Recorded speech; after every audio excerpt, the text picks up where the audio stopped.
Trying to set up the stream. I think we're good now. Able to hear me?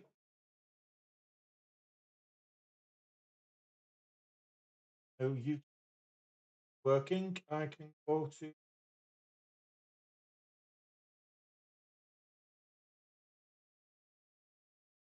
Hey, John, how you doing? I can go and try and set up my stream.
And we're all good to go, I believe. Ah, right. Okay, John. Oh, here you are now. Absolutely, much better view on the old tube.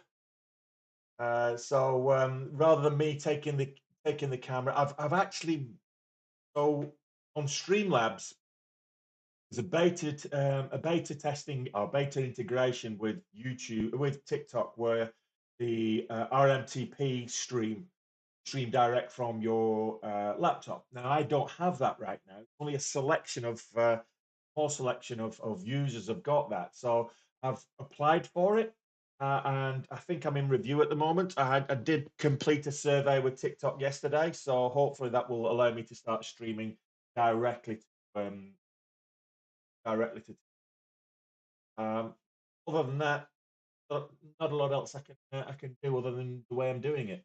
I know Michael, the guy yesterday, was like, "Oh, we'll put the camera behind you so we can see." I'm like, "Okay, no problem." And as soon as I started doing that, there was about five or six other people in the chat saying, "No, no, we want to see your man. You know, leave it the way it is. It's fine." Well, okay, fine. I'll um, I'll leave it the way it is. Let's see. Need to get more people into the streams now. So make sure you give me a little thumbs up as well, John. Get that. Doing little daily summaries at the end of each day as well on YouTube. So basically, yesterday was not a good day, but they happen. So today's a new day, and we start afresh. And looks like we're going to get some more movement in the energy stocks. So in this last 5 minutes, four energy stocks that we traded previously this week have just hit the scanners and moved up like 20, 10, 50% or whatever. Enserve is now up 26% in the last 15 minutes. Got IMPP, Imperial Petroleum, Nine Energy, boosted American Energy. So all the energy stocks are soaring again. They're surging. So they took yesterday off. Hey, Mohammed. Um, so the energy stocks took yesterday off, had a bit of a cool day. That's normal. That is normal. So if you look at the daily charts, the patterns that we look for are on an intraday basis. The patterns that we look for uh, in the 5 and 15, the patterns can present themselves on any time frame. So if you look at the movements on the, like say the hourly one or the daily one, you get pullbacks in the same way you would on the 5 or 1 minute time frame. So Indonesian energy pulled way back on Tuesday though, so um, it moved so big on Friday and Monday. that something had to give, but I didn't expect it to pull all this way back. But we're gapping up again today, and I'm expecting. I can't even trade it yet. That's the thing. So Indonesian energy, the spreads are at 40 cents, anywhere between. It's fluctuating between 20 and 40 cents. So the spreads are quite big. Um, but I can't even trade it yet. I have to wait till 12:30 before I can trade it. So, hey Nathan, Neo hasn't done much over the last while. Just pull Neo up. This here is Neo. Looking at Neo. This is on the 1 minute time frame. I just want to put it on the hourly time frame. So we'll see a bit. So it moved up yesterday. Good day for it yesterday. Back above $20 yesterday. But in pre-market, it's down again. So we're trading at 1950. So there's not a lot of volume with Neo. From a day trading point of view, it's not something I will be trading just because of the lack of volume. But certainly from a long-term investment point of view, I'm bullish on Neo. I like Neo. I like the whole EV space. The electric vehicles are the future. It's a good industry to invest in. I think cannabis stocks in America and electric vehicles are certainly going to be sectors to invest in. That and the gaming space. So crypto gaming is going to be huge. Um, so what would I recommend trading the US market? Well, simple fact is, on a day trading basis, it depends what's moving. Um, um,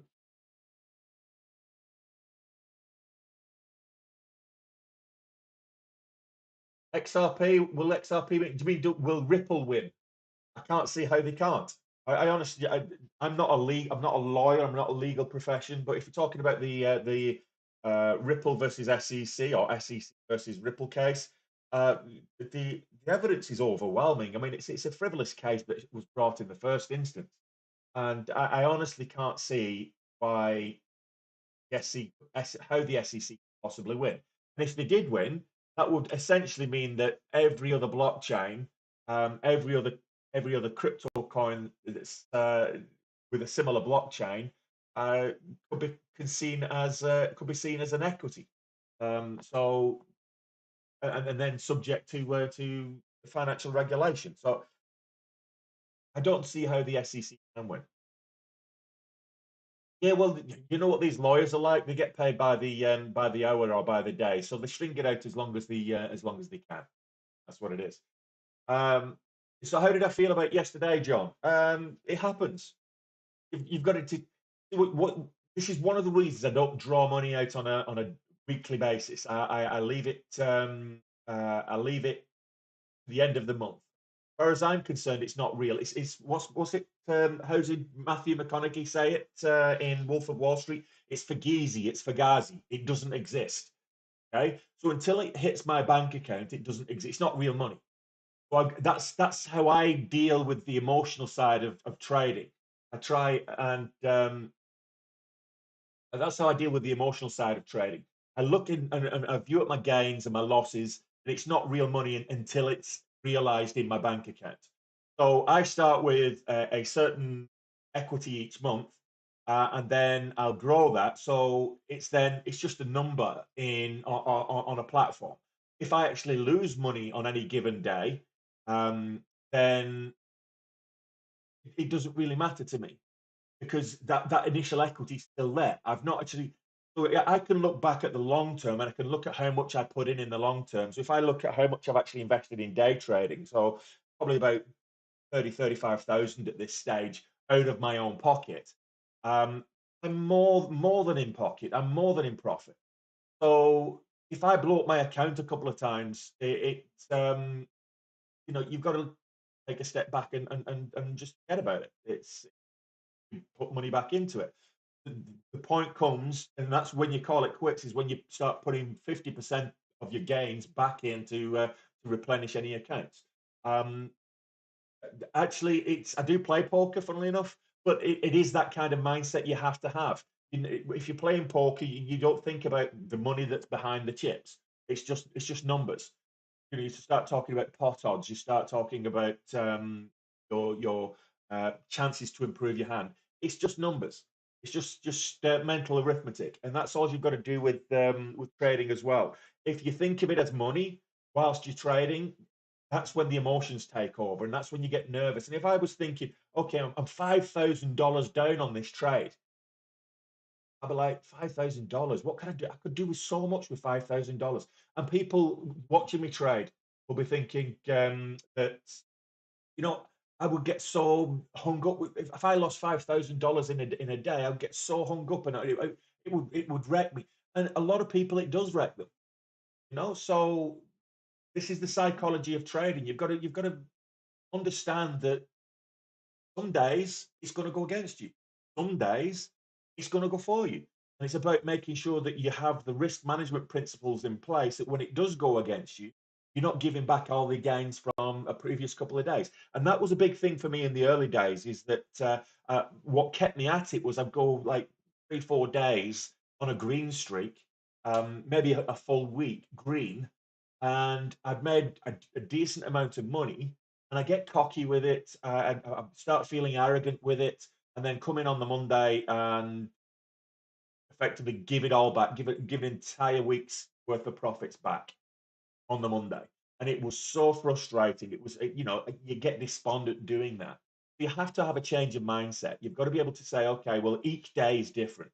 I'm starting each day from zero. Yes, my equity is different. My equity's different from what it was yesterday, but I'm starting each day from different. You can't let what happened yesterday influence your trading psychology today. And you can't let what happened last month interfere with your psychology for this month. And that's the whole point. That's the whole point. I didn't miss the entry point. I couldn't trade when it that pullback at 41. I couldn't trade. I'm only allowed to trade from 12:30 market to 12:30, so 7:30 market time. So I'm waiting for an entry now so that I potentially can get in. But you're absolutely right. There was a lovely, lovely little entry point right here at what would that have been? 40, 41:30. Fantastic little entry point on Indonesian energy there. So I'm just watching for a nice little pullback here. Then my entry point is the next candle to make a new high.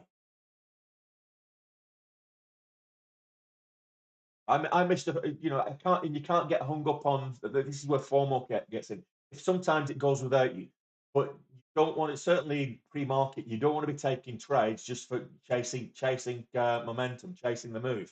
What you want to be doing is waiting for a pullback. See, if I could have got in at 46 and it's pulled back even further. So I'm waiting for um, uh, an actual entry signal. There isn't one yet. So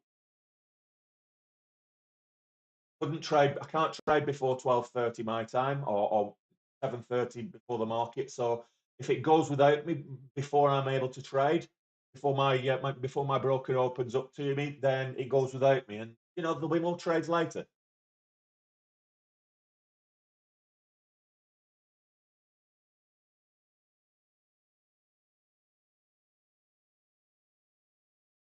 I'm looking at the hourly time frame. We've got 42 is an important level, 42, $43. Um, that a few times both as a support and resistance on the hourly. So if this keeps pulling back at 42, 43, watch for support there, $43, and we'll see what happens. 42 could be more important because that's approaching where the VWAP almost at. VWAP is currently 41.65, so looking for a potential entry point right now. It's not good if you're a new trader. I wouldn't be recommending anybody try and trade this now if you're new, because pre-market is very low volume, and we need volume to get that follow through on these any breakout moves. So just be wary of high leads. Well, I'm not saying what my next entry point is, and what I'm saying is I'm looking at potential support levels at 43, 44. My next entry point is the next candle to make a new high. So we've had an extension bar up there, and then we're getting the pullback on that. So the next candle to make a new high could be an entry point. I'm not saying it will be. It might be a fake out. This is the thing with we're trading with. So there we go. We'll see if we can. Oh, right, didn't get a fill. If it pulls back, I might get a fill.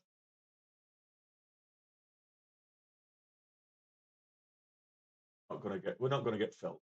Let's come without me. So look for the break of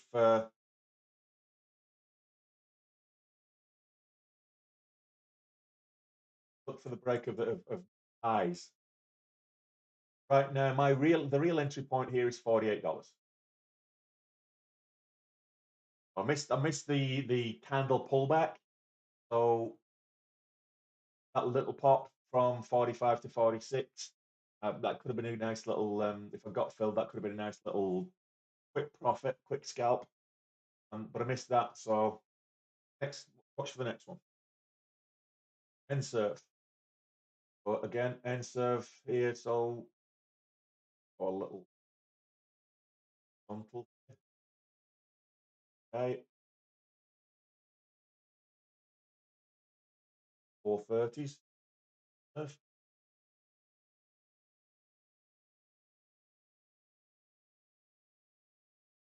80s.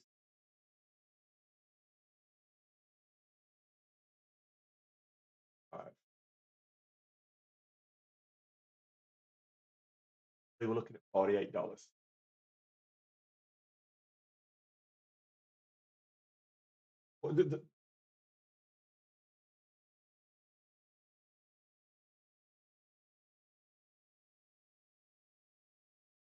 So you see, so Rockhard, you saw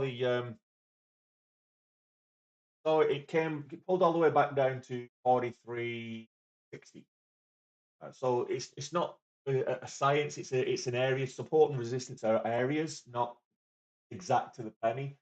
So when you're getting a little pullback like that, it's almost like a bull flag type scenario. You're looking for the next time it makes a new high. So what we got here on the pullback was lower highs. The next high get a bit of a huge push in volume.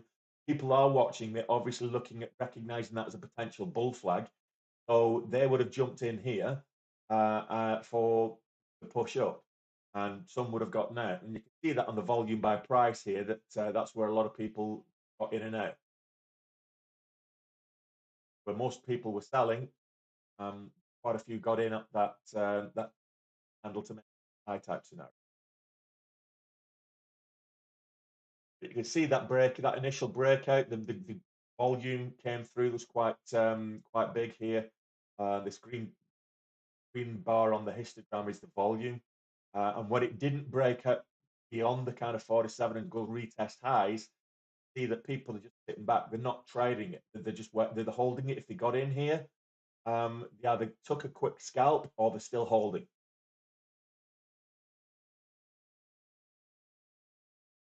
Guys, if you're in the chat on TikTok, can you just give the screen 10 to a dozen taps if you haven't already, just to help with the algorithm. It pushes the stream out to more watchers, more viewers, and then we can get more people in the chat and we can get a lot of questions. Yeah, John. So the pressure of trading, particularly with real money, you're absolutely right. It's not for everybody. If you're risk averse, then this isn't the career for you. You've got to be able to take risks, but more importantly, you've got to be able to manage risks. So it's one thing taking risks, but if you can't managing it, then that's just a gambling mindset. Basically, taking a position and hoping for the best, like putting money on a horse or putting your money on a football match. It's like, okay, you might have good odds, but there's you're not actually putting odds in your favor. So that's the gambling mindset. And all you're really thinking about is how much can I make from putting some money on this position here. as opposed to thinking, what do I stand to lose if I get into this position? And that's I suppose that is the difference between gamblers and traders, profitable traders, is that gambling mindset. You're always thinking about how much I can potentially make, whereas a profitable trader is always saying, always thinking about how much I could potentially lose. So you've got to strike the balance between the two.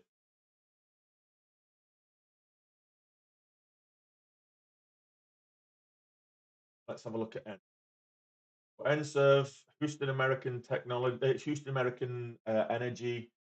Um,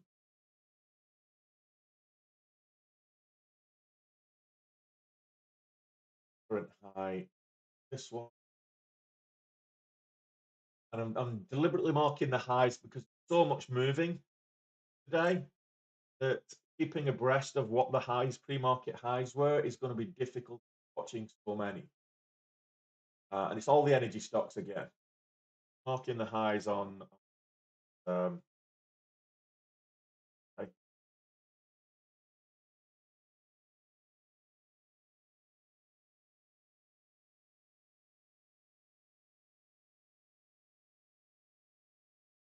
all the stocks up here.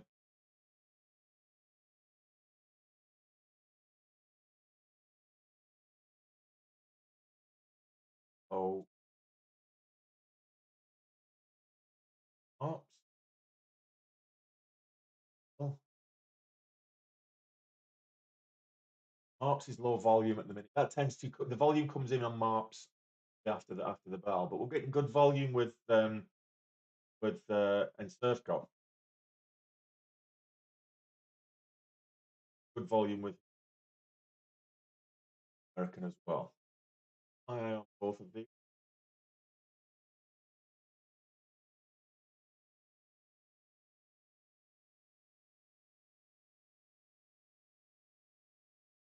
His high of day yesterday was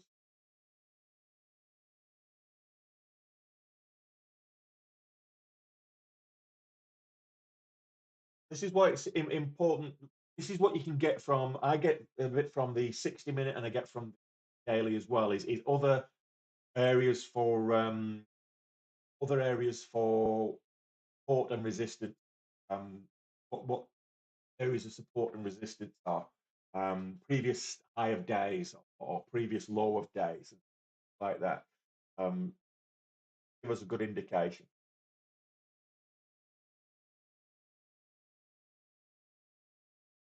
The run of his pretty much similar fashion. Entry $48 for. Oh, okay, what time did I start streaming today? I always start at the same time, 2 hours before market open, so 12:30 my time, 7:30 American time. Trading platform. The platform I'm using is Dash Trader Pro. Other direct access platforms that I can recommend: Sterling Trader, T9000, Lightspeed Trader. Um, there's a few good ones out there. Think or Swim, if you can get it from TD Ameritrade's quite good as well. It's not direct market access, but it's the charting on there is quite good as well. I think AMC will go into the hundreds in the coming months. Absolutely not.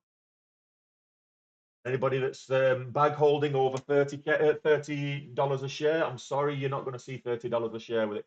The AMC, you don't need 20 monitors to do stocks. You're just trying to look cool. You only need one monitor, you fool. You're an idiot.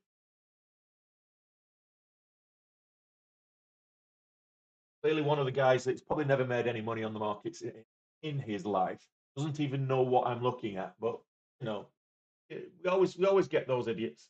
Oh, you have a good day, Nathan. I don't know if you need a hug or something, or you just woke up and got out the wrong side of the bed, but you have a good day. If you're not prepared to learn, don't berate people that are actually trying to educate others. Okay, you have a good day. You do you, boo boo. Don't cry about it. Where would I invest today with war going on? Gold. That's not investment advice. That's what we're a lot of the big money's going at the minute is in gold, just hedging. The energy stocks today are booming again because of the high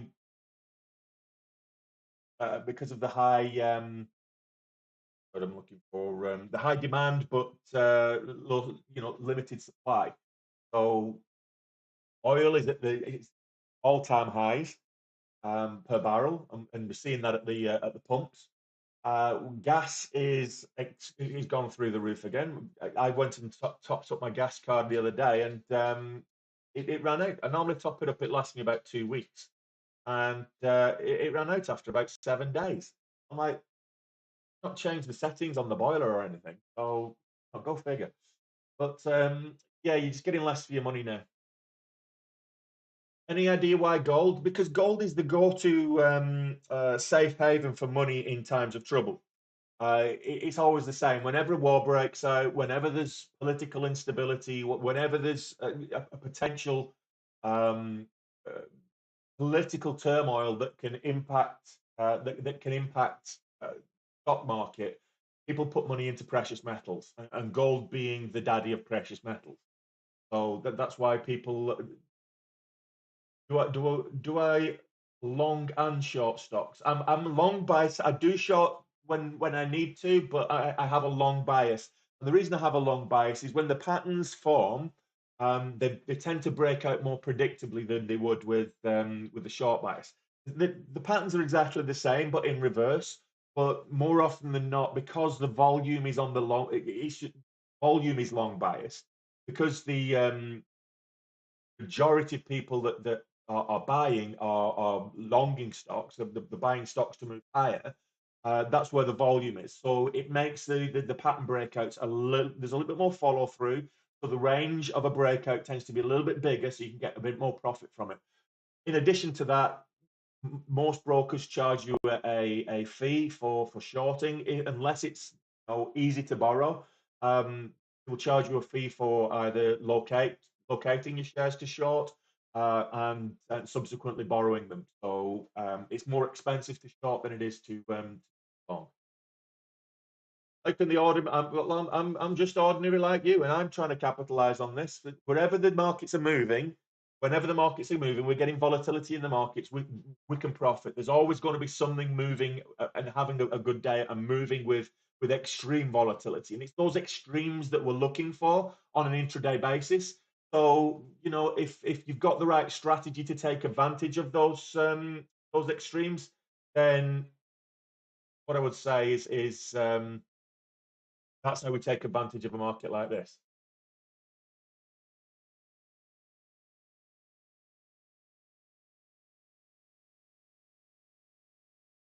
Trading crypto at the moment. How do you start trading stocks? Well, put some money into a broker instead of a crypto exchange.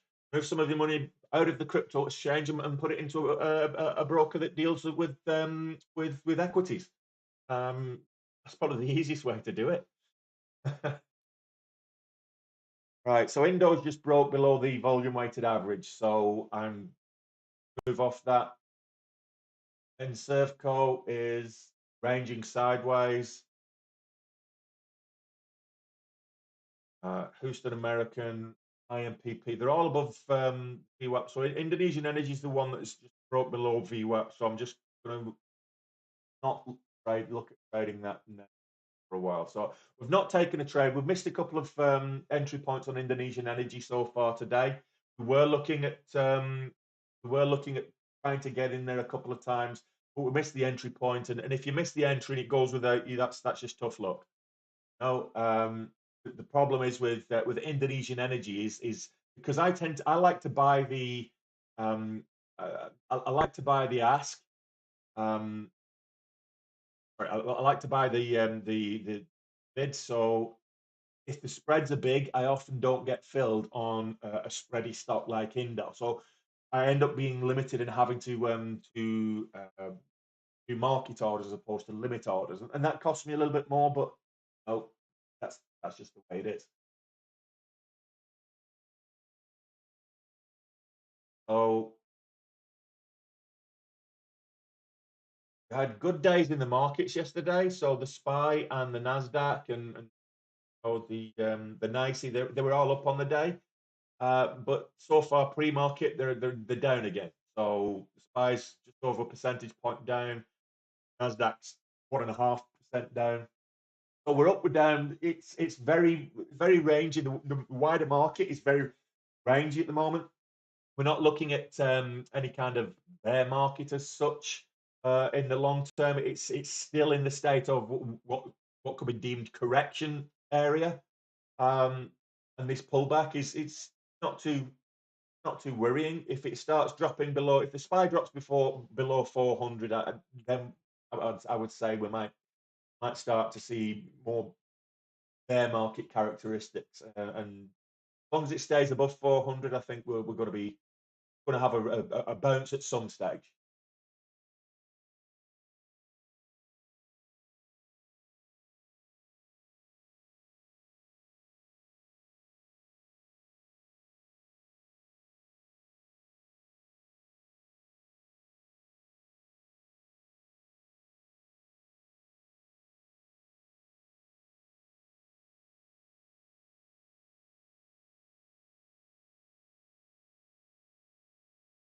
What could you turn 5,000 into in a month of trading stocks for you? I did that. It's a good question, Dean. So you're probably new to the stream. I did that in February. I took $5,000 on February the 1st, and on February 28th, I finished on February 28th with $74,000. So yeah, it was good months trading um, in total. So we did effectively making 69, nice number, 69. We made 69,000 in profit on the 1 month. We did get as high as 110,000, so 105,000 in profit. And then we gave it all back on the last two. We gave a huge sum back on the last 2 days of trading on the month. Hey, Michael, welcome back. So yeah, we had 3 red days in February. We've already had 2 red days in March. So my goal now is to go green for the rest of the month. My goal every month is to have a 100% green month, and very rarely does that happen. Unless calendar on my trader view,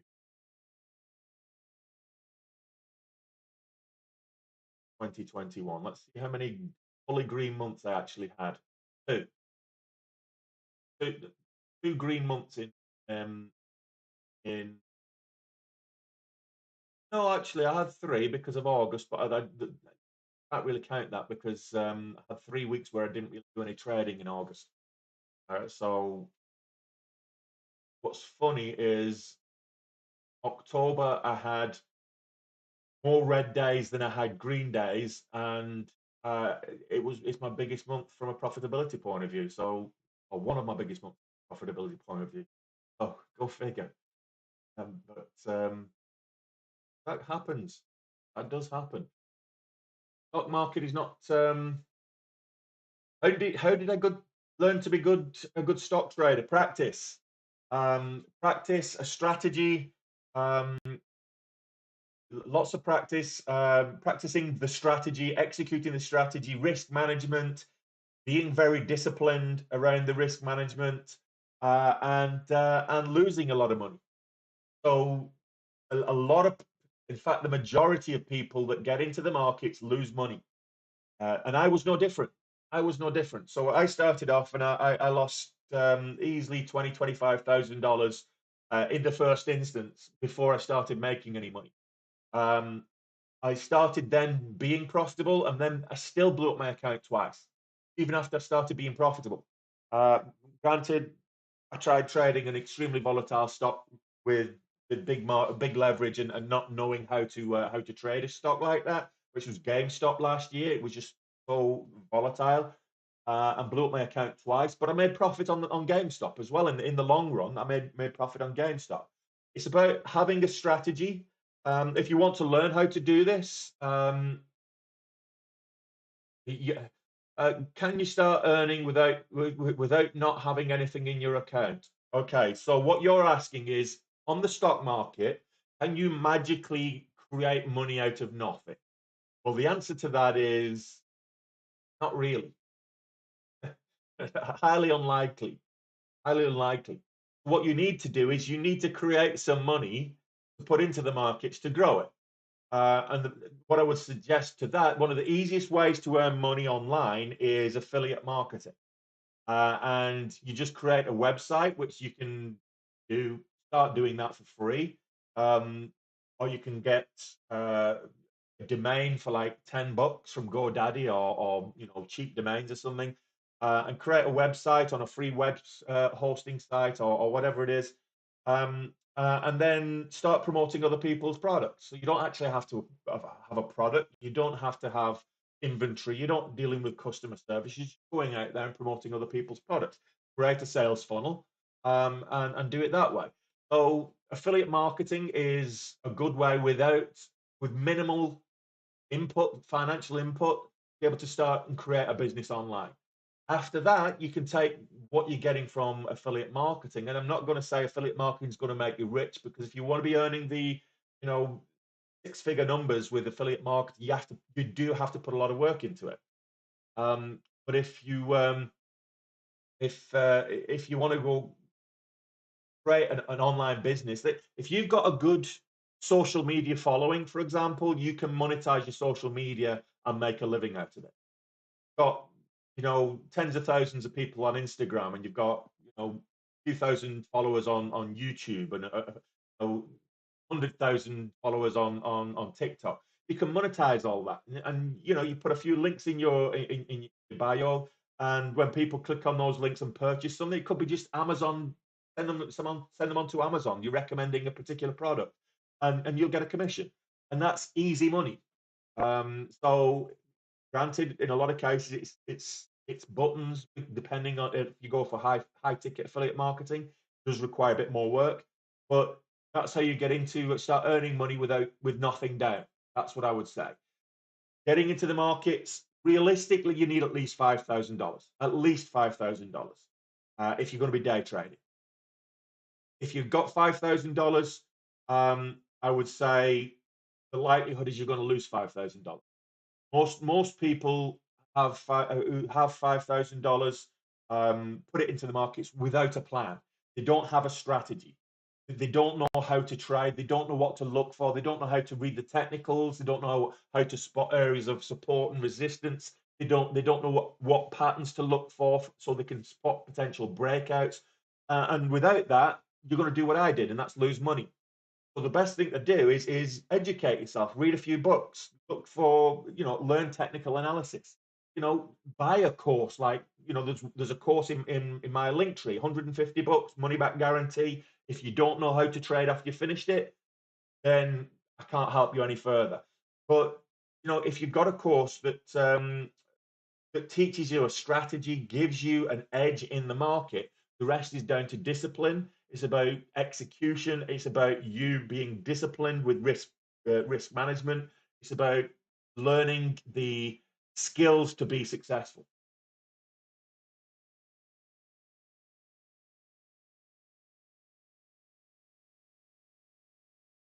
If you don't learn, if you don't learn about the technical analysis, if you don't learn about pattern recognition, chart patterns, be able to spot areas of support and resistance on multiple time frames, look for breakout signals, entry and exit signals. If you can't learn all of that, um, I-66 kiss is absolutely right. You may as well put it on Bet Victor.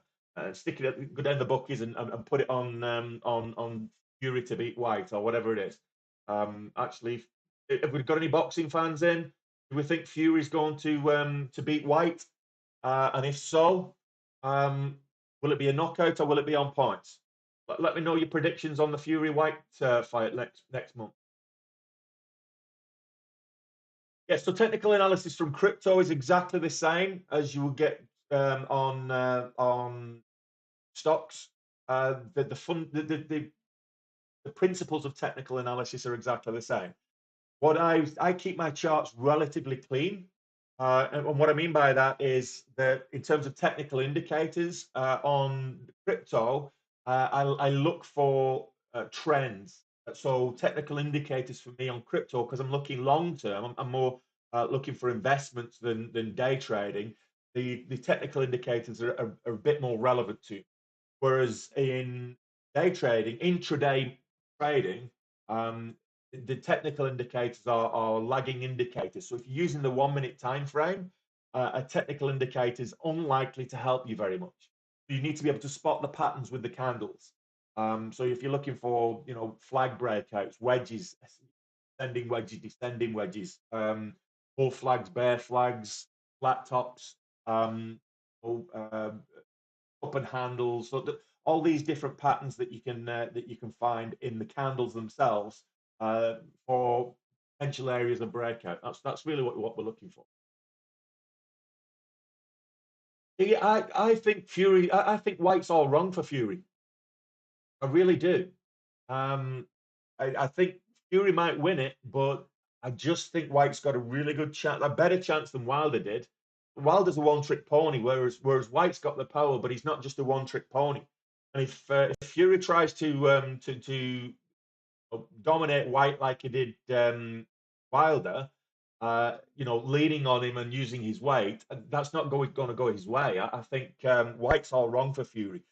I think Fury will still do it, but it's going to be on points. I don't think he's got the. I don't think he can wear White down like he did Wilder and beat him uh, and knock him out. I just think if White comes at it and he's on his game, I think he's going to cause Fury a lot of problems.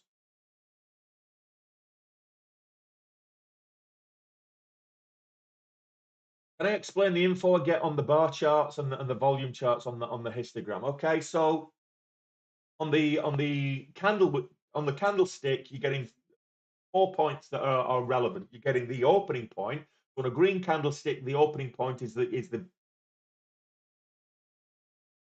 green candlestick is the opening point on the bottom of the body.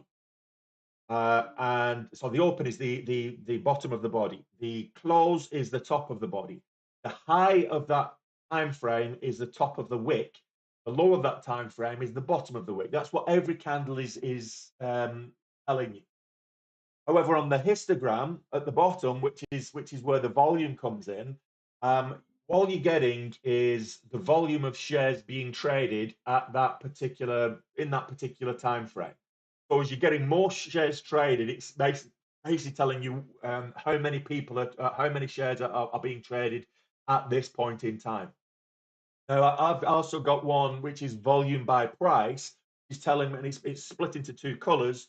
So one is it being bought on the uptick or is it being bought on the downtick? Or it's being sold on the downtick. There's there's always buyers and sellers. There's the equal number of buyers and sellers. Always the same amount. It's a zero sum market. So for every seller, there's always a buyer, and for every buyer, there's always a seller. So when you see that there's an imbalance between what's bought and what's sold, there actually isn't. What it's actually saying is that the transaction took place on the bid or it took place on the ask. So if it took place on the bid, then it's the buyers are coming in to the seller. If it takes place on the ask, then the sellers are going to the buyer. So it's whether you've got an upwards tick or a downwards tick, what they say. So big spike in movement and volume from Indonesian energy there.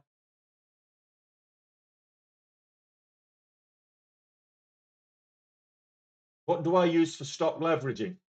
I get leverage from a broker. So I get 6 times leverage from one broker or 4 times from the other. Can you earn without trading with leverage? Yes, you can, but you just need you need a bigger account. If you're not using leverage, you need a bigger account to get the same kind of buying power. So if I've got, I recommend that like the authorities in America say that if you're going to be a pattern day trader, you need at least $25,000 in your account to trade on margin. So I would agree with that. I think if you're going to be try and be profitable, you need at least $30,000 worth of buying power. Well, at least $5,000 in your account with a 6 times margin. At least $8,000 with a 4 times margin. That's would be my recommendation. Some people can work with less.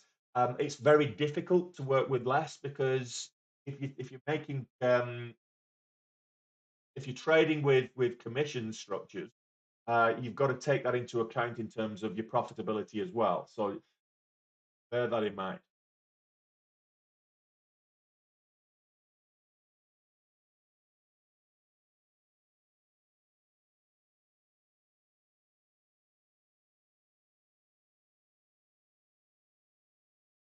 How long did it take me to learn? So I picked it up fairly quickly, but I wasn't profitable for the first 5, 6, 7 months. It took me a while. After I would say probably month 7, I was profitable, and I have been consistently profitable since. Um, and before that, I had a executive position, a 6-figure salary position with a multinational software company. I was a regional vice president for a software company, sales and marketing. What exchange? You don't get the leverage on the exchange. You get the leverage from your broker. What exchange do I use for stock leveraging? Question.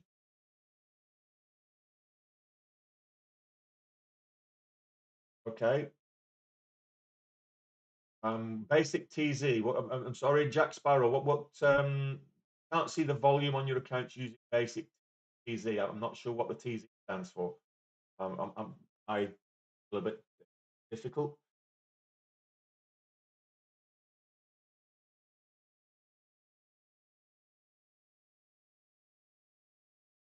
If you look at, for example, if you most you'll find it in indicators. Basically, in most chart platforms, you'll find it under indicators. So if you just check under indicators and look for volume, and you can actually have a number of different ways you can put it. Like I've done on my platform, I've put it in the background, transparently in the background.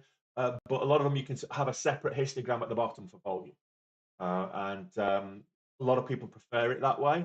I've just got used to having it in the background.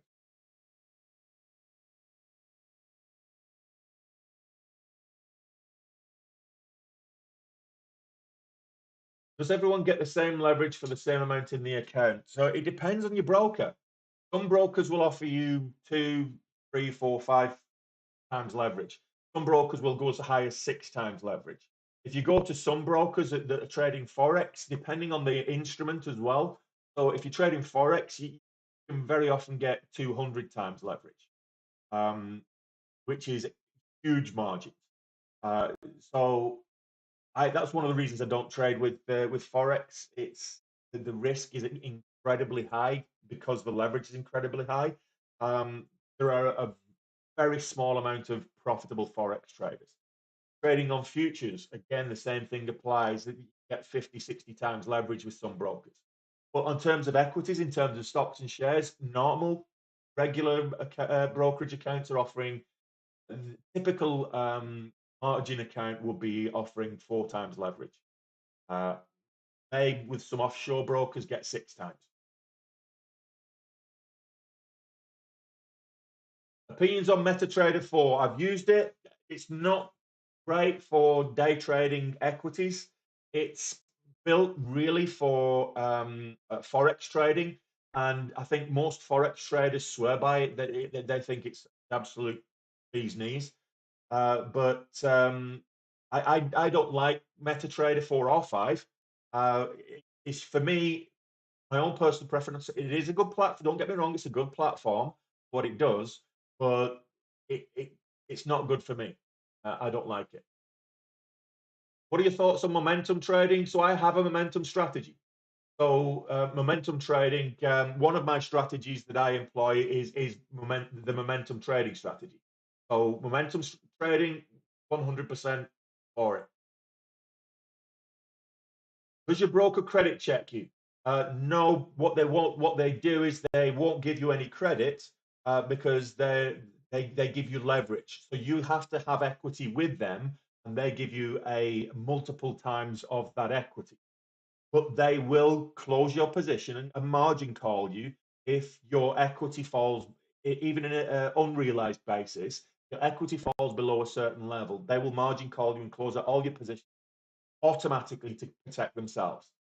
So just be wary of that. If you're going to be trading and you put equity into your brokerage account, um, just be wary that if you put in 100% of your position, 100% of your equity into a single position, if it goes against you, you will risk getting a margin call.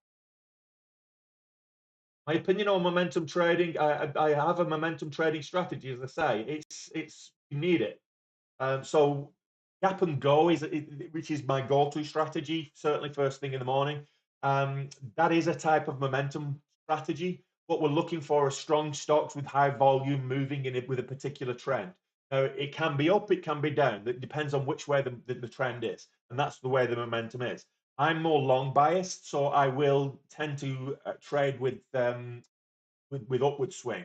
So if I'm looking at gap and go, I'm searching for stocks that are gapping up at least 14, 15% on the day from the previous day's close.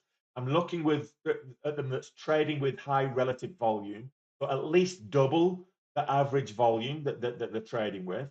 And I'm looking for stocks that are exhibiting a trend either up or down, so not one that's ranging sideways.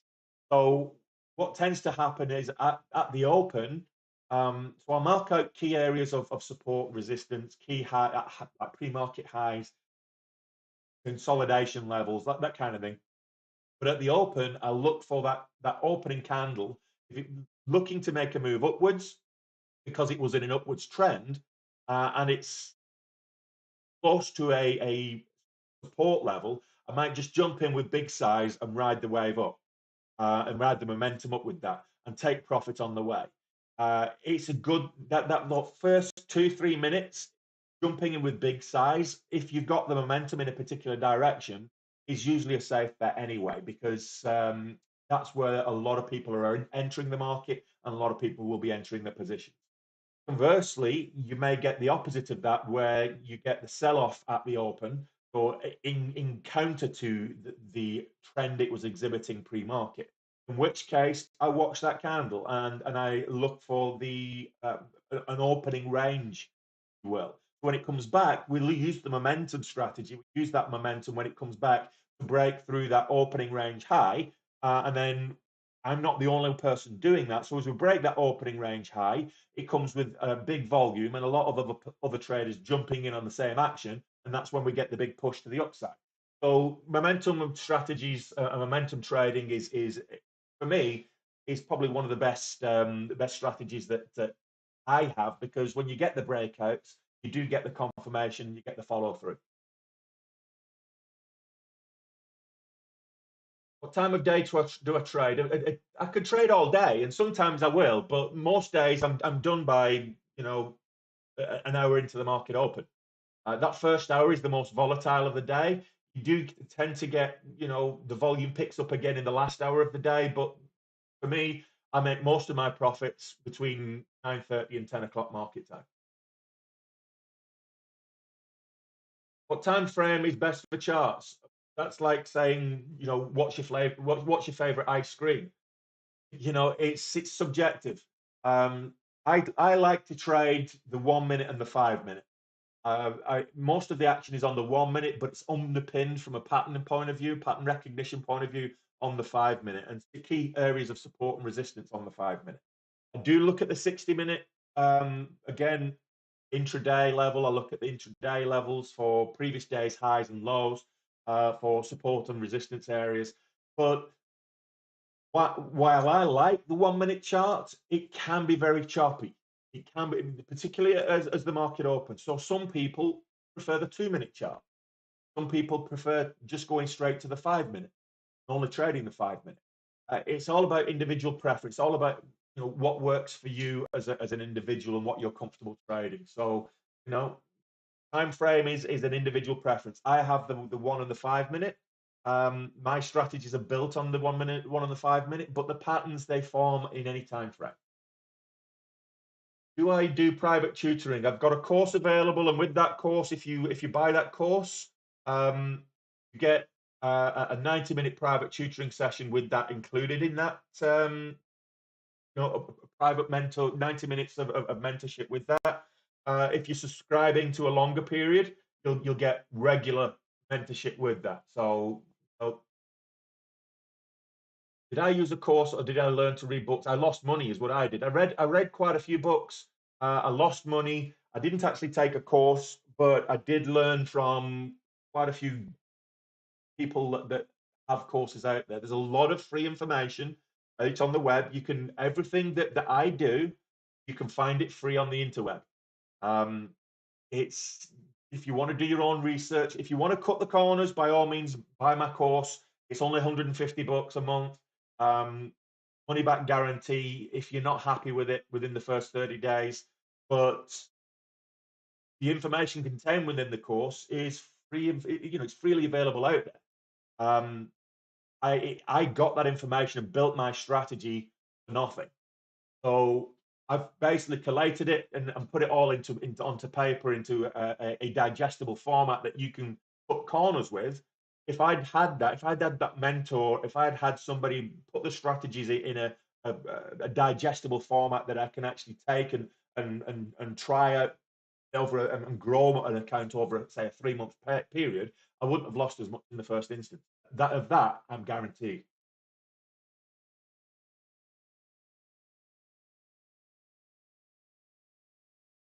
Oh, IMPP is making a move. Imperial Petroleum. We missed the entry point there. 560 was the entry there. Previous high was 550, so we could have gone and break a previous high, but there was a good entry at 550. We could pull back for 550. Missed it. When this happens, don't succumb to FOMO. FOMO is FOMO is fear of missing out.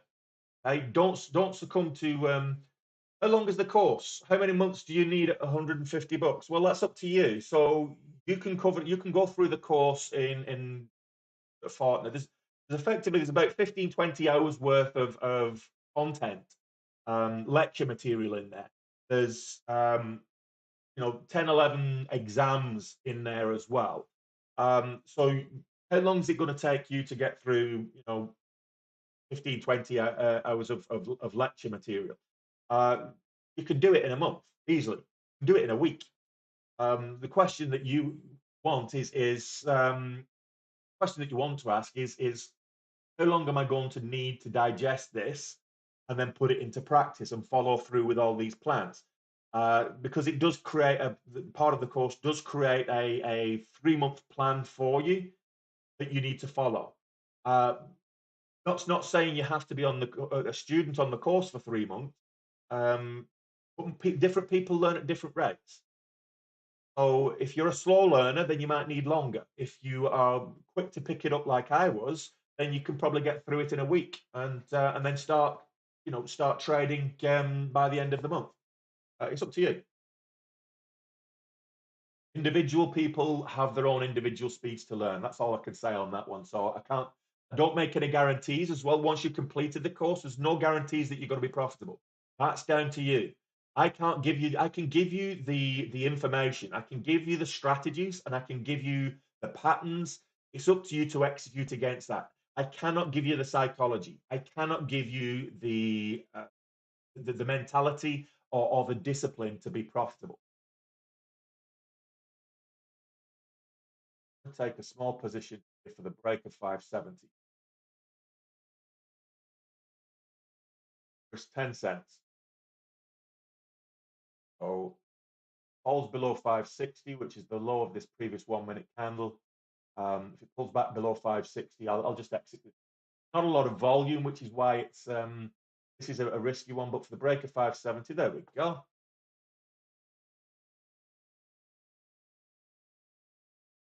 See that up towards 575, 580. I want to see this above 6.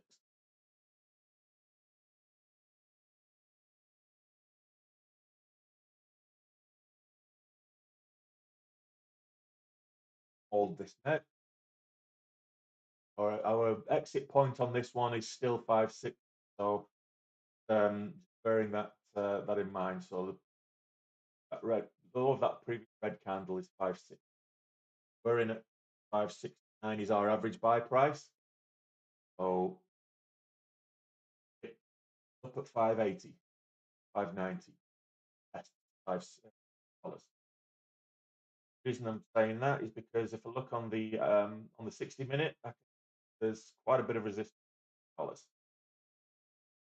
593 yesterday. Out of the block, out of the gates, went up to 593.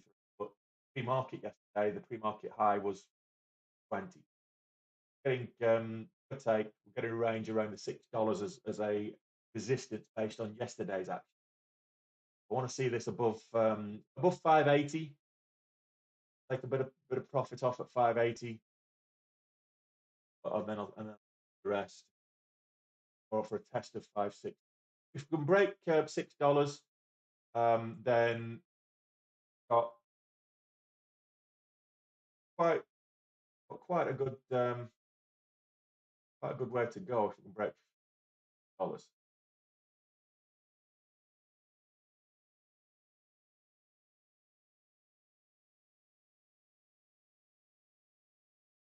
We've got windows all the way, a window pretty much up to 750 after it breaks $6. So we'll go on a run if it breaks $6. Doesn't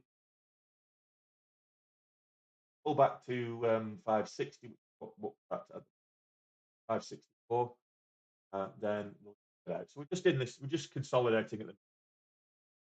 What's a good shape for later today? I don't know. I can only tell you what I'm looking at. I don't give stock picks or signals because I don't know what's going to happen in the market. For example, I called last Friday, I called Indonesian energy. That was pretty obvious to anybody that knows day trading, that was the one to watch. And it really mooned. It went up and it went up huge amounts last Friday. But it was the only mover. Everybody was watching that because it's the only one that had any kind of volume in it. Whereas on Monday, I called Bed Bath and Beyond. I like the catalyst with Ryan Cohen taking a 10% shareholding, and out to the gates, it was up pre-market, and then out to the gates, it did nothing but sell off. So I don't have that crystal ball. If I make a call out, I don't want to be responsible for you losing money. What I'm saying is right now, the energy stocks are the ones with the pre-market momentum. They're the ones with the pre-market volume. So Enservco, Indonesian Energy again, Longeveron, Houston American, Imperial Petroleum, which is what I'm trading at the moment. And I'm just going to exit. Don't get any movement on this candle. I'm just going to exit, take a small loss because no volume. It was risky to take this because of the lack of volume, but I just felt that there was a potential break there on that pullback. So I'll just get out there. It's only 100 bucks, so not not a big deal. Amazon. Long term, I like Amazon. They've got so many people think of Amazon and they just think of the online store, but Amazon is so much more than that. They, don't know if you know, but Amazon are the biggest supplier of digital storage in the world.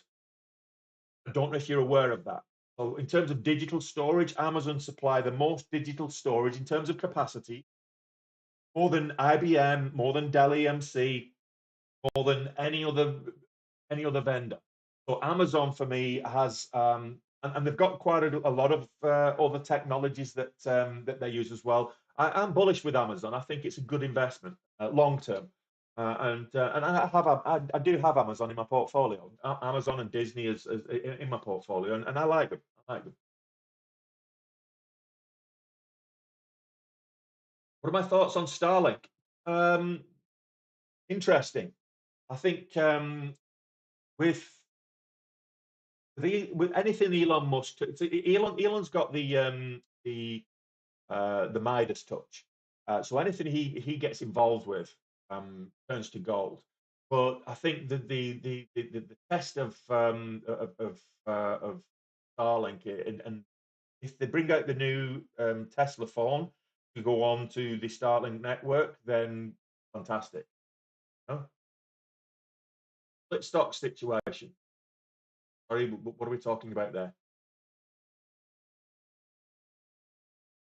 Jack Sparrow, did you find the volume indicator in under technical indicators? Oh, indicators. Managed to find it.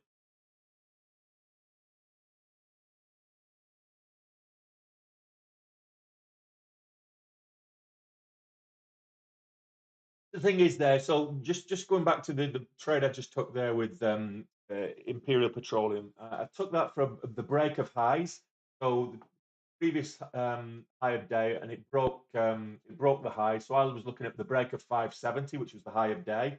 So that's when I got in, and it didn't. It only went up to 575. So I'm just moving my little pre-market high of day to 575, which is a three-quarter level, three-quarter dollar level. Can be quite psychological level. So I knew there was risk going into that, and the volume wasn't huge. So I got into that, and I set a 10-cent stop loss. I got in at 570, and I got filled at 569, but it was for 570, and my plan was if it dropped below 560, I get out. So I was only risking 2,500 shares, so I was risking $250 maximum. What happened is it started consolidating. It went up to 575, so I didn't get what I was looking for in terms of I wanted it to go and test $6. I would have taken profits at 580 for a move to 590. Always looking for that 2-to-1 ratio, um, but it didn't get up to 580. So when it started consolidating, that's when I decided, okay, I don't need to wait for it to get to 560 to come out of this trade. It didn't execute, it didn't follow through how I wanted it to. So it is fine to come out early.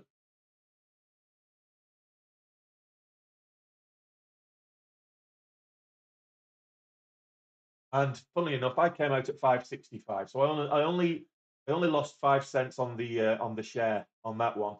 And then it's dropped now, it's at 550 or 552. So I got out at the right time. Um, and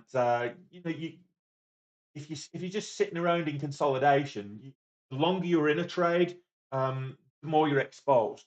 So you've got the equity in the trade, and the longer you're in there, you're exposing that equity to a potential move against you. So it's better just to come out, have a small loss, break even, or whatever it is, come out and then look for the next setup. Right now, IMPP is the one with the big volume over the last 15 minutes. Look at Nserve is ranging around the VWAP, so as is Indonesian Energy. Houston American is slightly above the VWAP, so that's nice, but it's got a downwards pattern forming there. No volume on MARPs. Imperial volume. So what else have we got? Evron.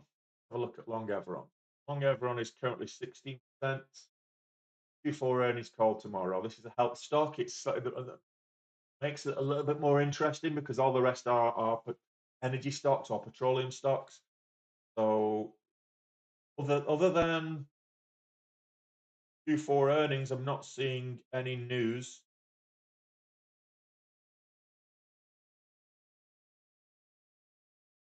Last Saturday, a bit late for reaction to changes to beneficial ownership.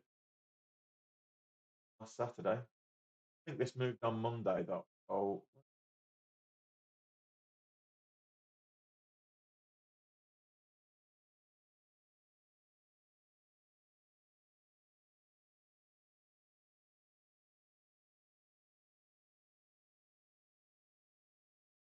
not a huge volume. 0.3. Look, it's already done its average, so it's traded on a higher volume, relative high volume, Long Everon. So we'll watch that one. an alternative to the energy sector if the energy sector is not kind to us. Everything else is not. Um,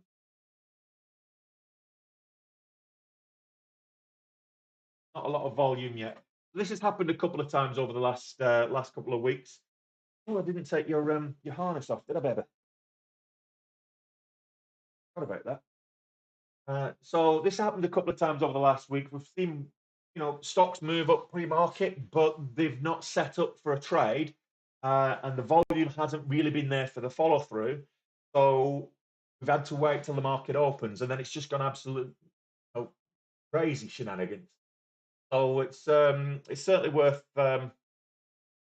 waiting. Patience is a virtue in the trading world. What I would say is it's always better to not take a trade and watch it on the sidelines than take a trade that just for the sake of beating boredom. If it's not setting up, you don't take the trade. If you don't take a trade, you break even. If you take a trade and it goes against you, you lose. Think of it that way. Taking a trade just on the hope that that it's going to go in your direction, that's the wrong. That's not even a strategy. That's just gambling. So just bear all that in mind. Don't want to be entering the markets with a gambling mindset because if you do, you're going to lose money. The majority of people enter the markets with a gambling mindset, and that's one of the reasons that they lose money. They don't mitigate the risks. Most people lose money. Okay, while it's quiet, I'll this is for the TikTok viewers as opposed to the YouTube viewers. So if you're on YouTube, you can already see my desktop. You know what's happening. But for the TikTok viewers, I'm going to give you a tour around my desktop and show you what's actually happening, where I'm getting my details from, and where I'm getting my stock picks from. And so people come on the live, and they're actually asking me. Give them signals, and I'm saying you don't need me to give you signals. I don't give stock signals. In fact, me giving signals is illegal. So what I'm doing is I'm using Benzinga, and I set these scanners up. So here we've got the gap scanner. This is basically based on the session, which stocks are gapping up. I'm looking for at least a 15% gap. I'm looking for high relative volume. So what's the volume today versus what it normally trades at? So the average volume. So right now we can see that Enservco normally trades at 4 million a day. It's already pre-market. The market hasn't even opened yet. So 4.2 million shares traded pre-market. We know straight away that that's on relative high volume. Okay. So this is where I get my watch list for the gap and go setups, the gap and go strategy. And I'm looking for stocks that are gapping up. I'm looking for relative high volume, and I'm looking for them to exhibit a trade. Then I start looking on the chart, so up here, and I look for key areas of resistance. I look for the highs. So I put Reserve Core here. So pre-market highs. See here that I've basically mapped it out with this horizontal, so that when the bell opens, even as this moves along, as when the bell opens, I can see what the pre-market highs were. I look for any consolidation levels. You can see here $4 is a consolidation level or consolidation area. So we can look then on the 1 minute, and we can see it's ranging around the $4 mark. The VWAP just happens to be around the $4 mark, so that's an important level. Both the fact that it's a whole dollar level and a psychological level. Now come back down here. I've got my momentum scanner here. So this is tells me what stocks are gapping up and by how much over the last 15 minutes. So they don't have to be gapping up on yesterday's previous close price. This just tells me what's moving over the last 15 minutes. And I've got my surging stock scanners here. This is 5 minutes, same thing over 5 minutes, but this one is 5 minutes sorted by volume. So this tells me where the volume is, where the trades are taking place pre-market over the last 5 minutes. And as we can see, Imperial Petroleum is the one that's got getting the attention. Down here, I have my signals. So this gives me, at the moment, I've got it set for price spikes. I can set it for highs of session. I can set it for high of day. I can set it for annual highs. Same thing with lows. And then I've got my rolling news. rolling news here, some tickers here for rolling news tells me what's breaking when it's breaking. Okay, so for the Muppet that was in my chat earlier saying I don't need 20 screens, I don't have 20 screens, I have 4. So I've got my action screen here, which is where my trade takes place. I've got the 4 time frames that I use, but most of the action is on the 1 minute and the 5 minute. Then this is my watch list in chart format. So I've got 8 different tickers here. I've got the wider markets. I'm looking at the markets, which is an indication of what's happening. But this is my watch list. At the moment, I've got 4 energy stocks that I'm watching, and I'm watching the patterns there because I can see um, I do have a little bit of ADD and stuff, so I can actually uh, spot the patterns quicker than I can actually spot the scanners, if you will, because effectively it's in graphical format. And that I've got across here on this, and I just click one of those tickers, and it takes me into that on the action thing, and then my profit and loss and things. Over here is just I've got my YouTube stream and stuff, but I have um, my trading view for charting. I'll have my trader view for my journal and what's actually happening and everything else. So if I just look at what's March numbers, see my total gain for March at the moment is $39,000 on the trade profit. You can see that I'm almost 2 to 1. Look at the average size of my winning trades versus my average losers.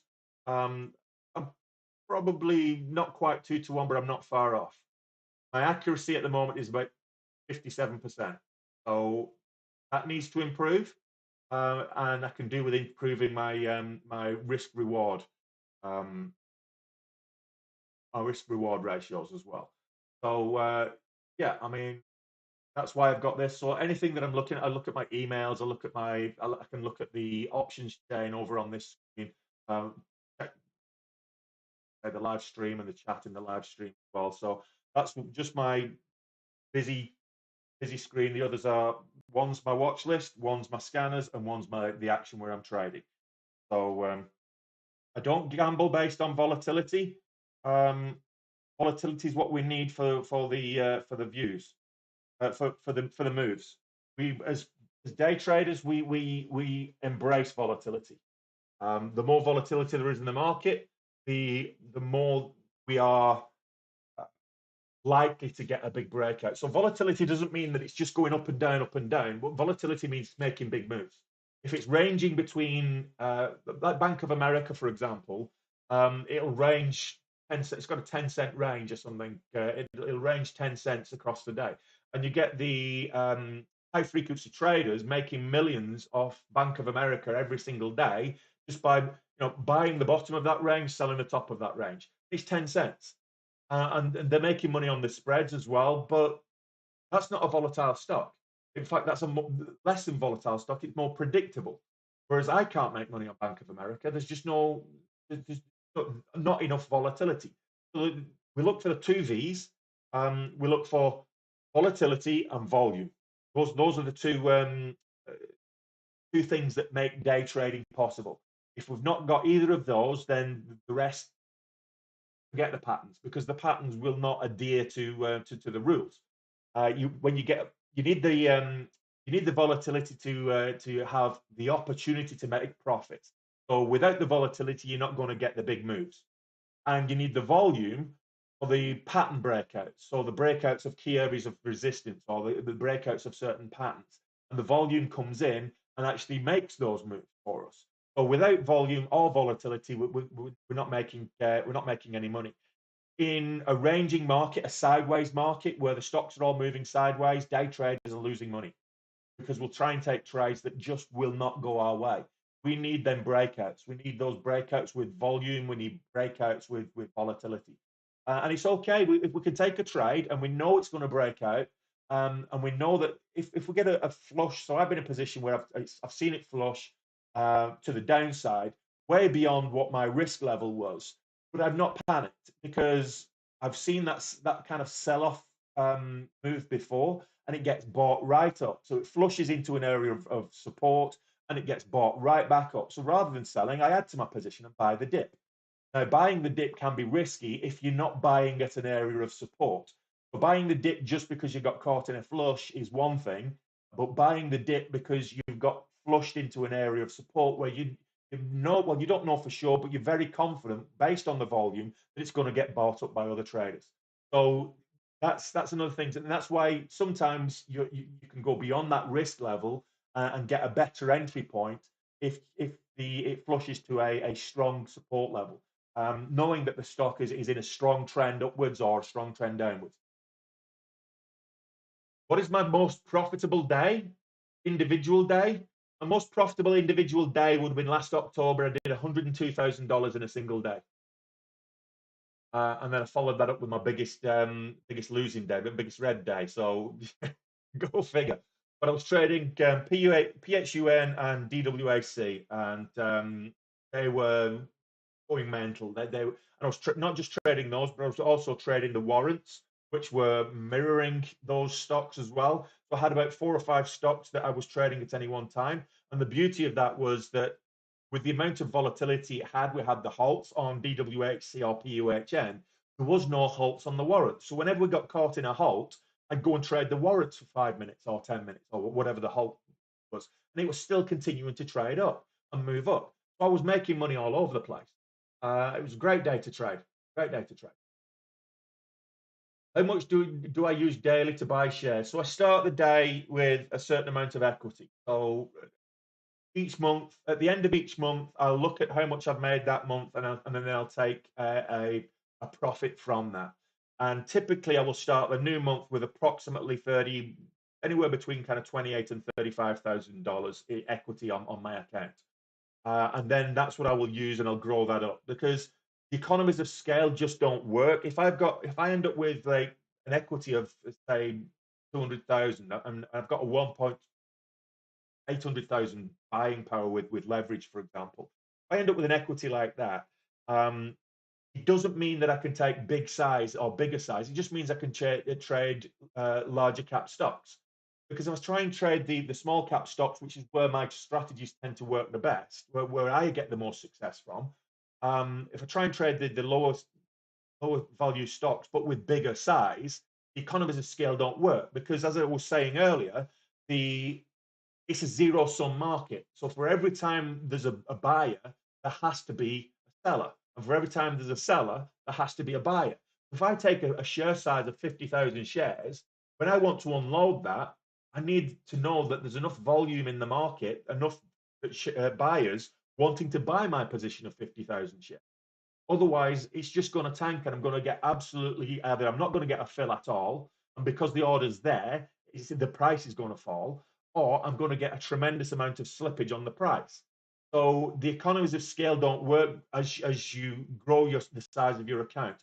You can move up in terms of the higher cap stocks and start trading higher cap stocks, but you don't get the volatility the same. They tend to be much less volatile, the higher cap stocks. I mean, we had Inspirato a couple of weeks ago, which I rode up, and we made a considerable amount on the day with Inspirato, and that went up 750% on the day. You don't see Microsoft or AMD moving 750% on the day. It just won't happen. It can't happen. You're not going to get a 750% move on Tesla. It's just not going to happen.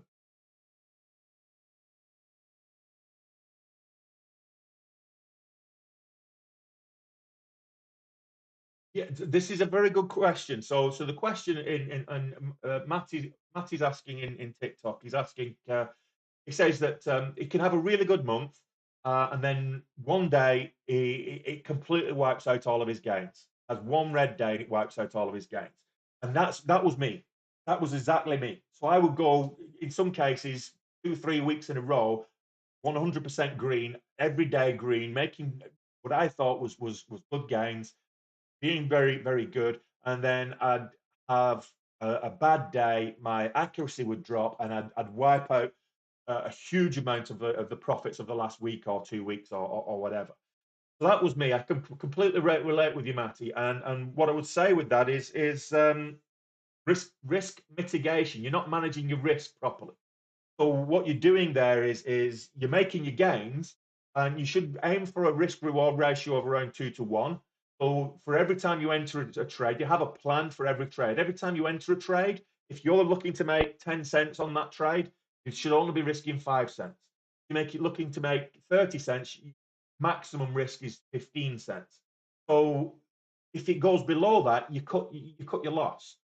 But no doubt, I'm not saying that this is you, but it was me at the time. I would try to accommodate losing positions. So I'd get in a trade, and it would go below my losing position, and then I'd add to the position. Rather than cutting my loss there, I'd add to the position thinking, well, actually, I got the initial trade wrong. I'm going to add to the position for a bounce here at the whole dollar. Not even looking at the pattern setup, seeing that the whole dollar is not even a support area. There's a big window of potential free fall there, and it gets lower and lower.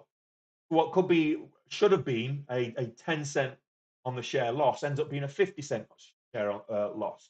So if you've got, let's say you've got 1,000 shares, you're down $500 on that one trade. And then you go into the next one with bigger size, because you start having that revenge trading mindset where you think, okay, now I need to make that $500 back on this next trade. And you dig yourself a bigger hole. And it's human emotion. The majority of people that trade come to those human emotions. So the thing is, have a plan, have a strategy, have a plan before you enter every single trade, and don't veer from it. Until you're consistently profitable, do not change your trading plan mid-trade. And that way, if it goes against you, you're cutting for a small loss. Limiting your losers is equally, if not more important than letting your runners, your gainers run. So my advice to you is work on your risk versus reward ratios. Work on your risk mitigation, your risk management, Matty. In Feb, did you not play with 5K to get to your 74K profit? Yeah, absolutely, absolutely. We started off with 5,000. We actually after 3 weeks, we were actually up 100 and we were up 105,000. We had an equity of 110,000, and then we gave it. The last 2 days were red, and we gave back about 36,000 nearly in the last 2 days. So go figure. Um, Nicholas wants to know: is it possible to do 5% a week fairly consistently? What you're asking there, when you think about it, is can you do 1% per day? There's 5 trading days in the week. And the answer to that is yes. I'm right now in the month of March. I look at my little. I'm averaging in the month of March at a 10%, 11% loss yesterday, but I'm averaging 13% this month. My results are not typical, uh, but I set my goals on a daily basis based on 5% equity gain. That's the goal. If I'm trying to grow a small account, I set my goal as at 5% equity gain. So that's on a daily basis. So to do 1% equity gain, I think is more than realistic. And I think the compound effect of that over time will help you. And the thing there is not to get greedy. Once you've done your 1% on a daily, if you put $10,000 into your account, let's just say 10,000, nice round number, $10,000 into your account, that essentially means that you want to make $100 a day. So once you've made $100 a day, close it down, walk away. You've hit your goal for the day. You walk away. The next day, you do another $100. You walk away.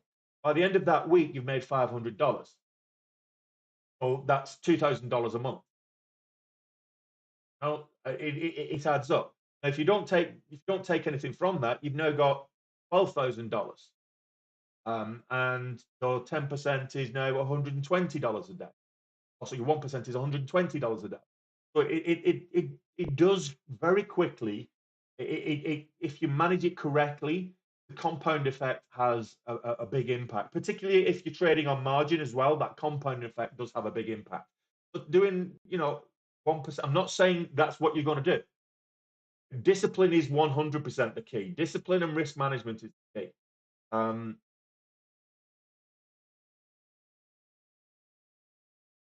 can you invest 5K and shadow your moves? And don't follow me blindly. Don't follow anyone blindly. It's a first and foremost, that's not strictly legal to do that over the interwebs, but also it's what I'm doing here is delayed. So the streams that I have, I think is about 3 seconds on the tube, and probably about the same on TikTok as well. What you're seeing is slightly behind what I'm doing. So what I've done, when I've done something, when you see it, it's already been done. So I know there are some gurus out there on certain platforms that have their own chat rooms, and they're saying that this is my entry position, I'm getting in here, and this is why, etc., etc. The truth is they're already in the position, and when they tell you that they're about to get out, they've already got out. So you're making their money, and they're leaving you holding bags. So they're going in with bigger size than you have, and you're the ones that's left holding bags. So be wary of anybody that's offering that shadowing service or that copy trade service. You can do copy trades with some of the platforms, but this is more for swing and long term investing than day trading. What I do is risky. Uh, Anybody that puts money into the markets and tries to do what I'm doing, the majority of them will lose money. The majority of them do lose money. Over 80% of day traders lose money. So just bear that in mind. Only put enough in the markets that you can afford to lose. Don't be putting your mortgage on the stock exchange, because it's only going to end in tears.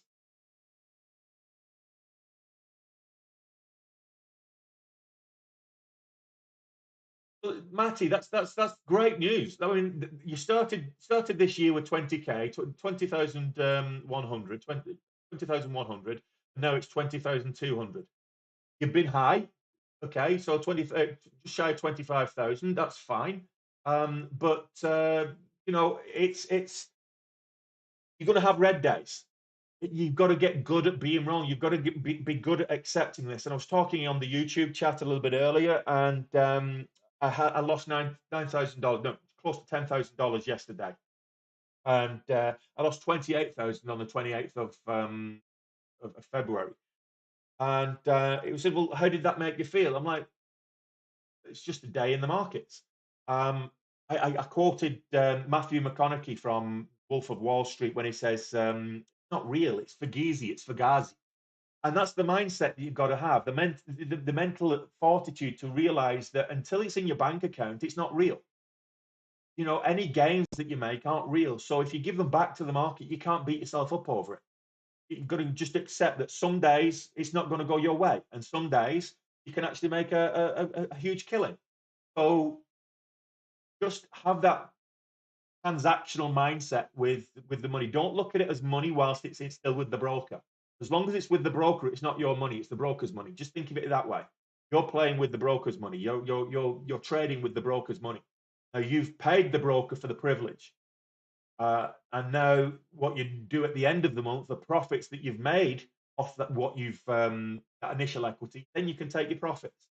But on an intraday basis, don't think of it as your money, because that's when the emotions take over, and you find yourself 1,000 down, and before you know it, the emotions take over, and you start adding to the position, or you should hold a little bit longer because you think it's going to turn, or and you end up what was 1,000 down ends up 5,000 down, or you end up blowing up your account and get margin called by the broker.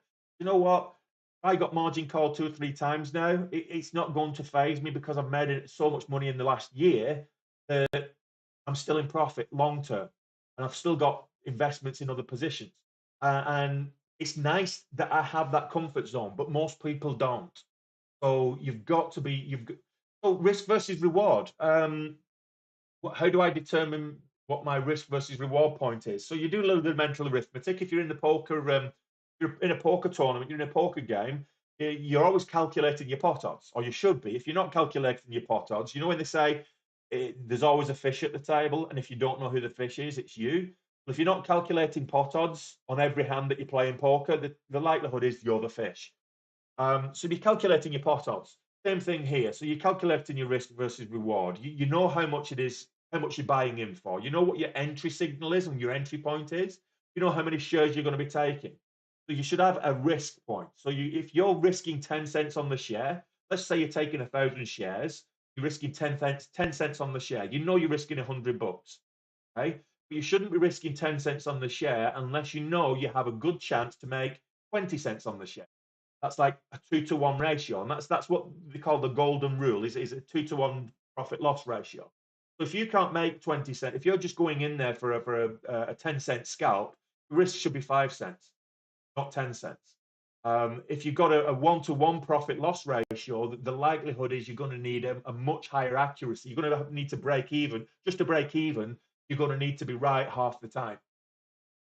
So the likelihood is that you're going to lose money with a 1-to-1 profit loss ratio. Now, some scalpers will have a profit loss ratio that's 1-to-1, or even worse than 1-to-1. But that's because they have such high accuracy in terms of when they take a trade, they jump into the momentum, then they get out quick for a quick profit, and they might make 5-10 cents at a time. They make small gains quickly. They might have a 70, 75, 80% accuracy, in which case they can afford a risk reward ratio of 1-to-1. So it's about, to be profitable, you've got to look at your risk versus reward, and you've got to look at your accuracy, strike rate, and weigh them both up.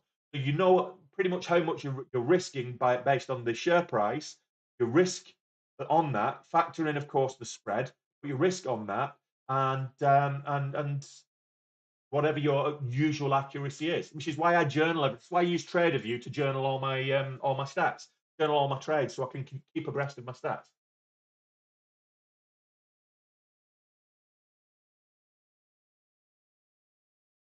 Yeah, Matty, that's exactly what I do. So I started off, and I built my account to a point where it was I could have 30,000 in the account, and if I get more than that, sometimes I'll have more than that. If the markets are hot, I might actually transfer money into my broker, so that I've got a bigger equity. If I feel that the markets are hot, we had a couple of months last year where the markets were really hot, and it was almost like printing money. When the markets are hot, you want to take advantage of that. So I was able to transfer money into that, and have a bigger equity. But taking profits each month, you treat it like a business. If it's a business, you're going to take a wage. If you're doing a 9 to 5, you're going to want paying at the end of each month. Now you might want to do it on a fortnightly basis. If you're used to getting paid fortnightly, then you can take profits on a fortnightly basis. What you've got to remember is most brokers have a settlement rule before you can actually cash out. So it's usually T+2 before you can actually withdraw funds. So once that's settled, you can actually withdraw, but they won't make the transfer until 2 days after those trades have settled.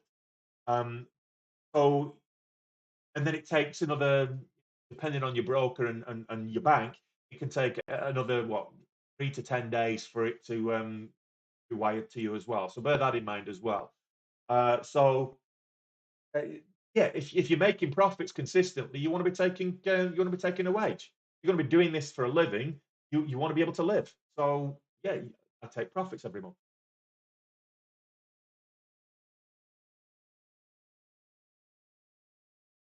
So your risk point is what you set for your reward. No, actually, you misheard me.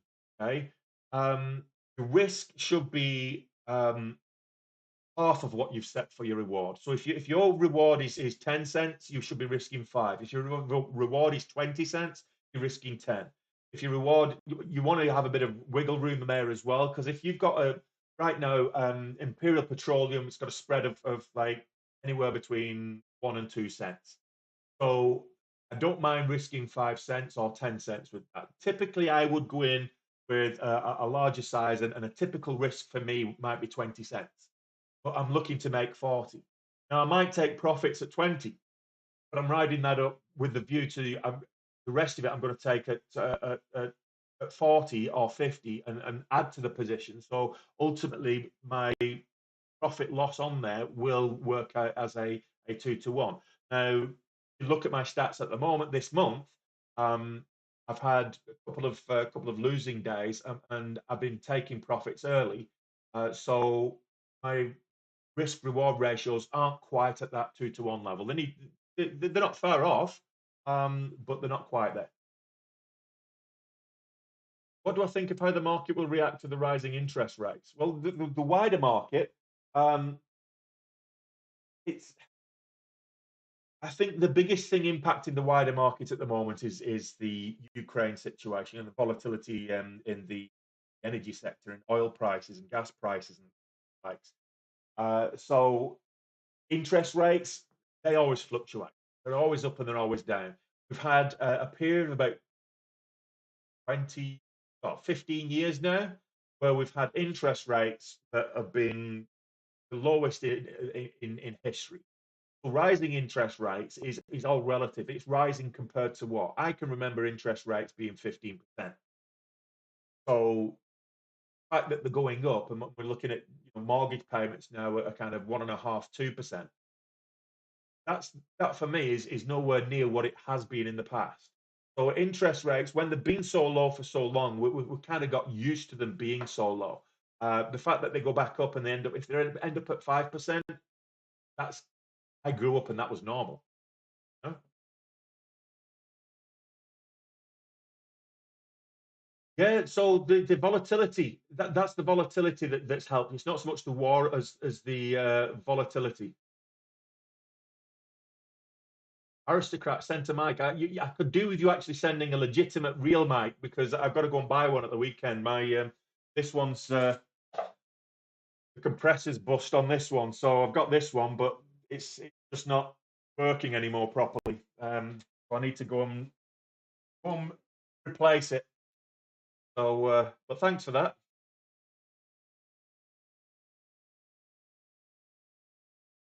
Decent pattern emerging on NSV. Well, ranging sideways, getting this 420. Actually, you might put call there. Market high now is 37. Had this little consolidation level here, so at 420s. But the entry point for me on ENSV is 37 cents, 437. That's the pre-market high. Just not enough volume to be taking right now. The volume's not in there to be taking these trades pre-market.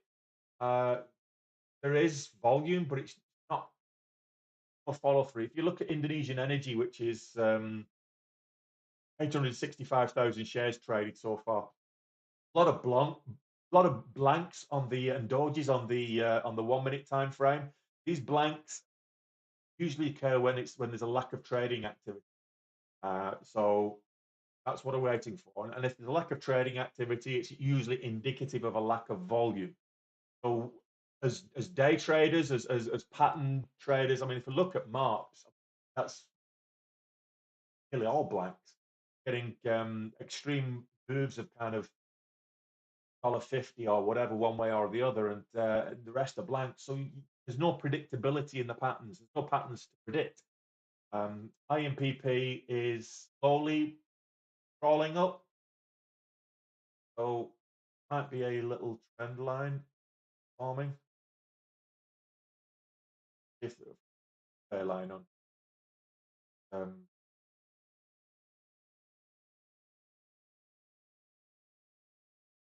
Interesting.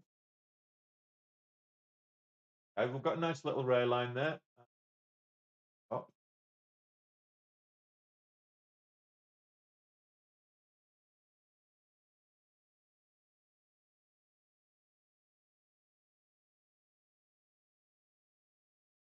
that's interesting. Nice upwards channel there. I'll keep that there. Yep. Ranging in that channel. Keep it. I might be the only one that spotted this channel. There might be other traders. So let's see if the volume comes in as it touches the bottom of this channel. Get a bounce on the bottom of this channel on IMPP. I should do more on YouTube. I do on YouTube. I'm on YouTube as we speak. Aristocrat. So I'm streaming. You can actually, my desktop is all streaming on YouTube as we speak, and the action that takes place. I do a summary video of my day every day on YouTube now. So I am on the tube. Where do you start? Well, you're watching this, so that's a start. And you know, if do some research, do some get yourself a paper trading account or a simulator and start practicing in a simulator. Start charting with TradingView, for example. Learn how to chart with TradingView. You can do that for free. Go figure. Interesting. Watch this. Like 1,000 shares there. The is this legitimate? Is it going to check this channel going up? Right now, the high is $6. Got rejected for $5.99 is still the range I was asking that I was talking about when I last traded this. We got out of this previously. I'm just taking a feeler trade with this. It's not based on a particular strategy as such. There's not enough volume to do that, but I'm just this is a boredom trade. If you're trading with your own money, don't do this. Don't do this at home, kids. So I've just taken 1,000 shares. It's starter size, 1,000 shares. Got in at 580 because I've noticed this pattern. There's on the 1 minute there's an upwards channel, which is higher highs, higher lows, and it's been respecting this for the last hour or so. So I'm just watching this bounced on the bottom of the channel. So I've just taken a position at the bottom of the channel. I'm giving it a 10-cent risk. So I'm in at 580. The bottom of the channel is currently 571. So as the channel moves up, my stop is this purple trend line that I've drawn here is my stop. So if it breaks this purple trend line, I get out. So I've got it's a very tight risk. Just to take a quick trade to see if what I'm seeing other traders are seeing, and if other traders aren't seeing it, then the pattern won't break out. It won't be adhered to. So what will happen if other traders are seeing is it will get to 6, but we'll get to 6 anyway, and it'll break out with volume. So I'm just being conscious here that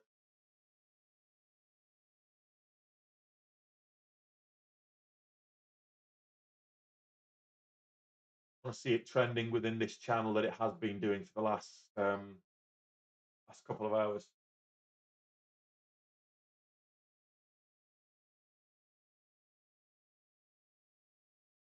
Well, funny enough, Matty, that I'm offering that as a 90-minute 90-minute one-to-one mentoring session as part of the course. So you get $150 for the course. You get like the 15 hours worth of lectures and exams and content, if you will. And you get a 90-minute session with me. Now you can have that 90 minutes all at once, or you can break it out in 30 minutes or whatever you want to do. And that's all part of the course. So get one-to-one mentorship as well as 'cause I understand that watching somebody present the principles of something can be a bit boring for many people, and they don't learn that way. But likewise, if you need more, okay, so we just touched the purple trend line, and breaks below this, so this doesn't go above that purple trend line now. This is where we cut it. So this is our low of this candle is now our 73, I think it is 72. Yeah, so 72 is our exit point on this trade. So at 72, if it falls lower, then right. Look at that. It's just bounced on that on that trend line. So it's back up. We're back up to break even now, pretty much.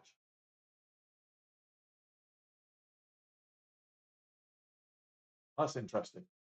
Bouncing on that trend line. I'm currently trading with capital markets. Look at that. Look at that. It's up to 585 now. So this is what I'm talking about when talking about technical analysis. Technical analysis is looking at the candle, looking at the charts, plotting geometrical shapes. And this is the advantage that we have over the high frequency traders, because the robots and the machines won't see that. They won't see that channel. They won't see that channel forming. So we can see that channel. I can see that channel. Other people have clearly seen that channel, and they've taken a position at that. And the reason it's, give or take a couple of cents either side of that line is the way I drew the line versus the way someone else drew the line might be slightly different. But essentially, what we're getting here is a technical breakout within that, or a technical respect within that channel. It's ranging within this channel. So as it comes down, does it break now, or does it bounce again? Oh, down here around 10 past 8, 5 past 10 past 8, that it touched this channel for 3 times, and then went up and touched the top of the channel. Top of the channel here is like 605. So as time moves on, this whole channel's moved upwards. So it's this is not clairvoyancy. This is just a flat fee or a monthly fee. It's a monthly fee, but you can get through the course in a month, no problem. That's not going to be a problem. If you want to stick around and if you want to take a longer position, you get more mentorship.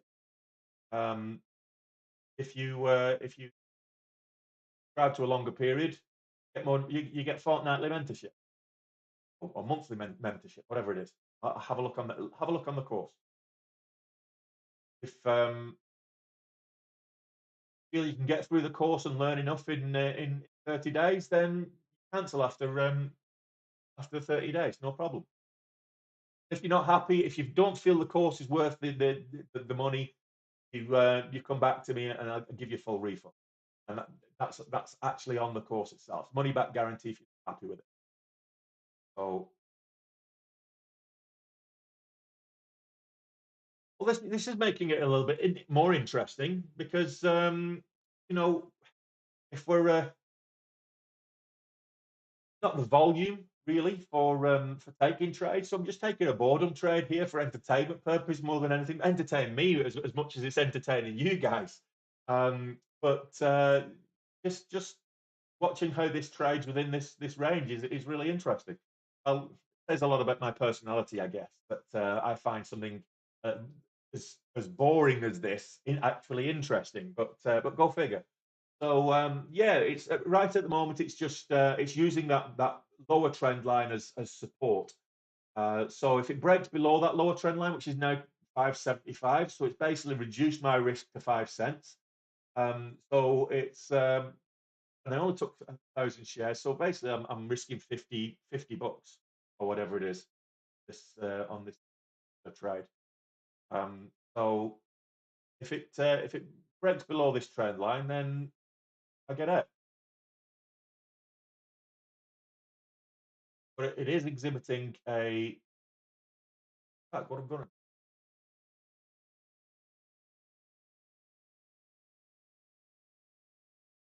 which is 575. I'll keep 570 as risk, but I'll add at 575. Bounced up to 590. Up a little bit of profit there. Just break even on this trade at the minute. Because we took a position 10 cents above the 10 cents above this trend line. And if this was trading like this in the market, I could put a 10-cent trailing stop on this, and would potentially work out profitable. Slow moving day at the minute. Looking at Indonesian energy, volume. We've got 15, a quarter of an hour before the bell, 15 minutes before the bell, or 17 minutes. So I'm expecting probably the last 5 minutes of pre-market to pick up in terms of volume. And then the opening candles, we'll probably see a couple of halts today in terms of volatility. It wouldn't surprise me. Biggest gapper at the moment is in Servco, 36% up. Then we're looking at Indonesian energy, which is lighter volume than it has been, but it's 24% up. Then we've got a healthcare stock, which is Longavero, is 17% up. ARPS is Marine Petroleum is currently 16% up, and then I'm trading IMPP, which is 15% up. So watching, and these are the stocks that I'm watching. I've got the markets there and the VIX as well.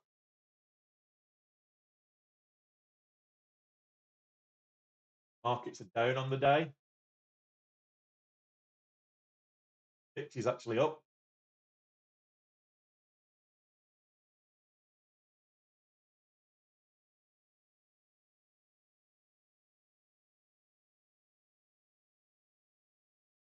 Quite a bit of selling going on through the time and sales.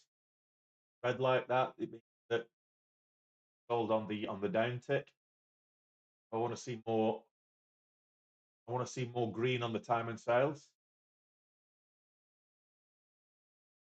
When it's white like that, actually in between, people actually red. So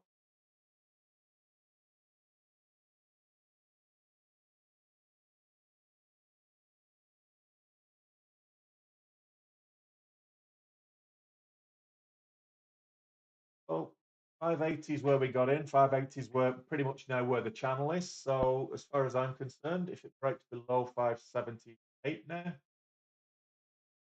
it was an interesting minute. Either going to be a profitable trade or we'll lose 20 bucks. We're risking 20 bucks on this trade now. There we go. Hold off. Hold that. Wait for it. Wait for it to actually break below. Don't mind a wick. I want the body to break below.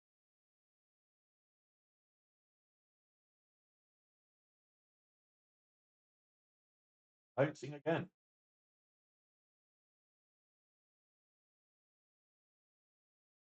578 is the area that we're at. Current ask is 579. Red is taking us into the red slightly, but 1 cent.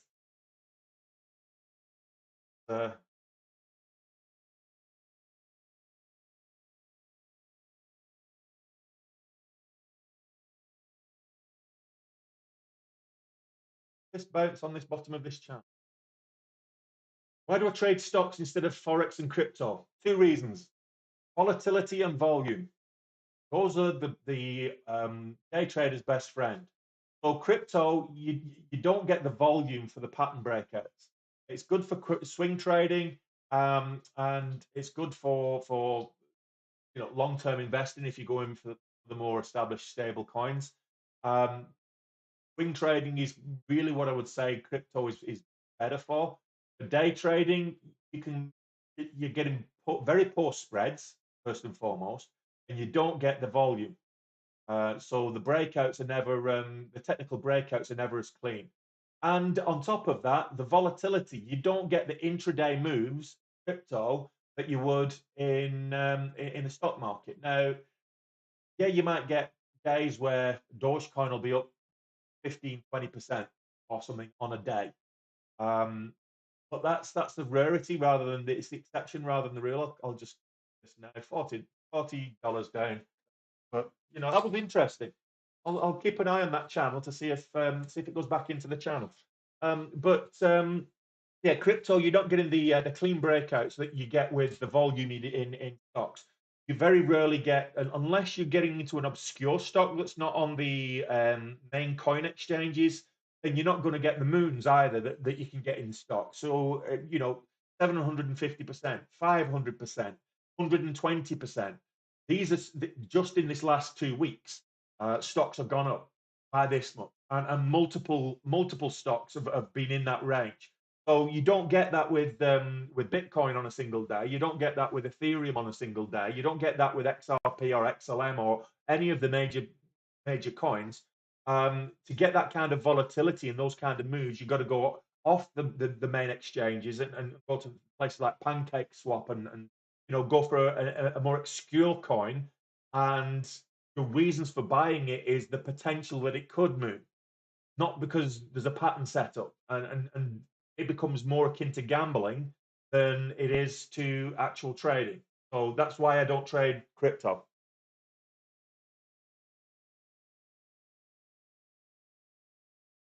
I looking at the crypto market today, and they were all down. It wasn't having a good day. Had a good day yesterday, but they were all down yesterday. They're all down pre-market day so far. There is no pre-market because it's round the clock, isn't it? But normally the likes of Riot and Ara, these mining stocks, um, when crypto's having a good day, like yesterday, you'll see those moving upwards in sympathy with that. So I've traded Riot and Mara. What I would say about those is they are more derivative based because their price action is based on the price action of the crypto space, Bitcoin in particular.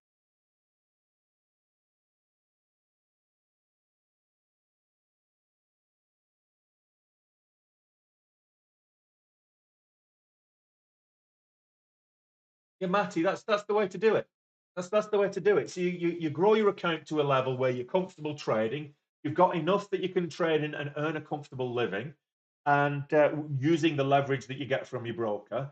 And any profits above that, that's what you take as your wage. Or if you get reasonably good at trading, you can get enough profits above that you can actually take that and invest it in other more long term safer investments that are not as volatile as day trading. So, so for example, I take my profits and I dollar cost average. I've got a couple of index funds. I've got my crypto holdings, and I've got a small portfolio of S&P 5 companies as well. So I add to that on a regular basis. So every month I'll take my money out and then I'll switch it between my accounts and move it around and add to that. So that's what I do on a monthly basis.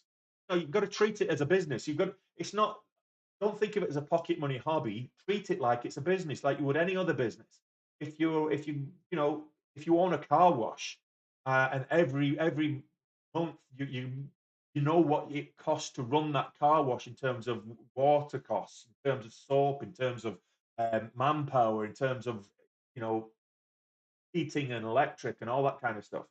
Um, you know what it costs to run your car wash. You take that out at the end of the month. That's kind of your expenditure. But then you've got to pay yourself a wage. You've got to pay everybody else their wages. Why wouldn't you, as the owner of the car wash, why wouldn't you pay yourself? No different here. If you treat it like a business, you've got to take profits at the end of the day.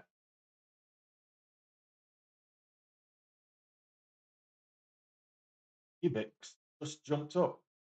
Very low volume. I just want to see what's making it move. Financial statement. Imminent fixed cash IBO possibility. Okay. Filed a financial statement today. So that could be one to watch. Eye on that. Up to 18%.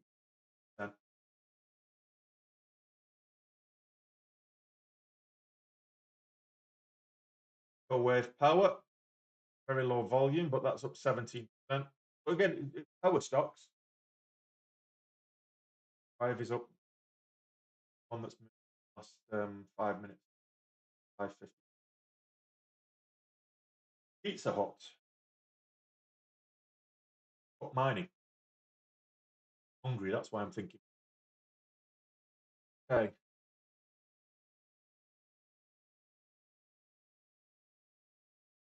I'm glad to hear that, rock hard. So that's the whole point. I mean, The main point of me doing this is, yes, I'm making money on the markets, but I open up the stream. It's actually giving me company. It's not a lonely job anymore. So I'm enjoying trading a lot more with other people, and the fact that I'm able to.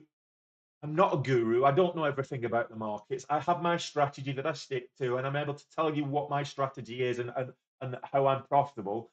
And I've on popular demand. You guys asked for it, so I built the course, and that's now available.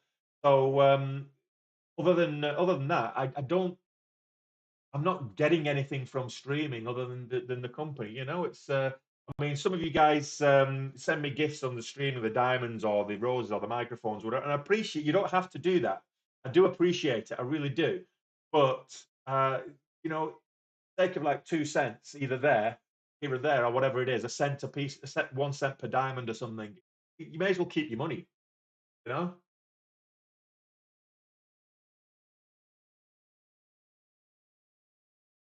Yeah, absolutely, aristocrat.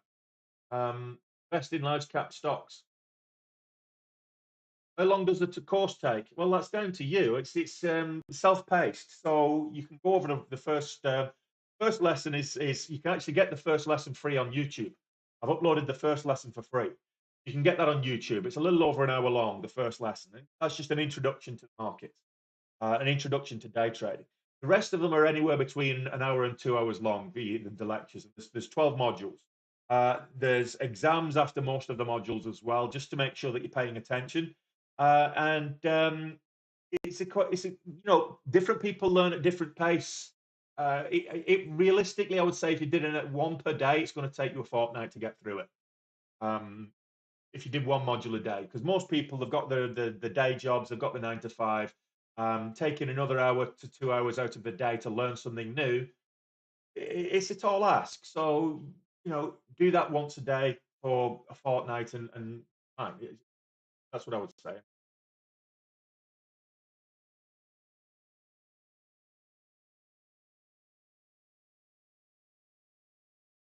Well, I think I've actually shared my journey from pro beginner to pro trader. I lost money, like most people. Majority of people that put money into the markets lose money. I was no different. But I all I'd ever done is value investing beforehand, and I got into that because I picked up some shares from the companies that I've worked for, and before you know it, I had shares in multiple companies. I started adding to those positions. That's where I originally started getting involved in investing. So I've been investing in companies for 15 years now. But it's more been long-term value investing than anything else.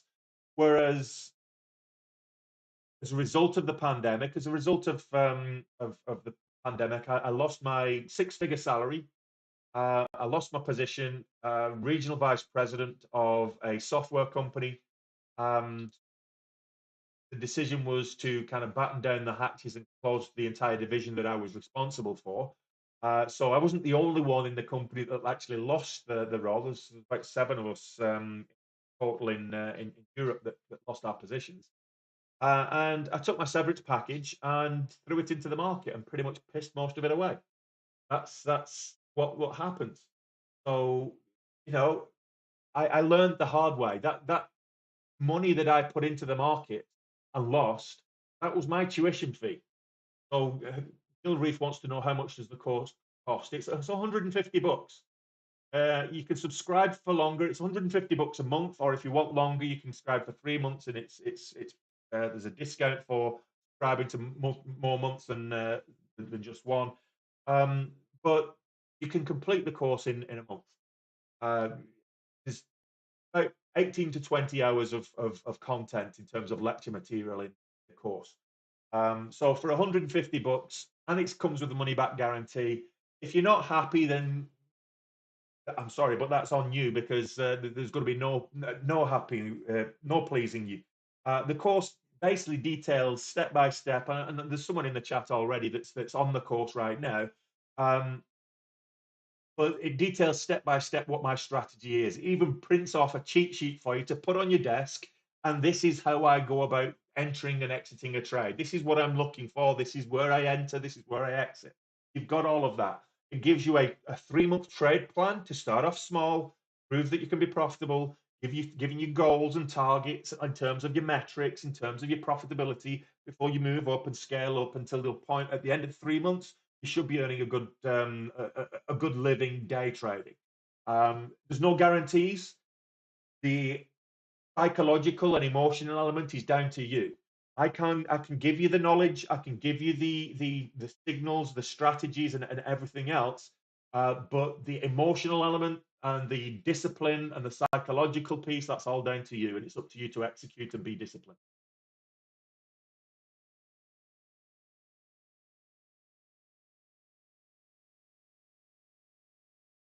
How long was your journey to consistency, and what's the biggest factor?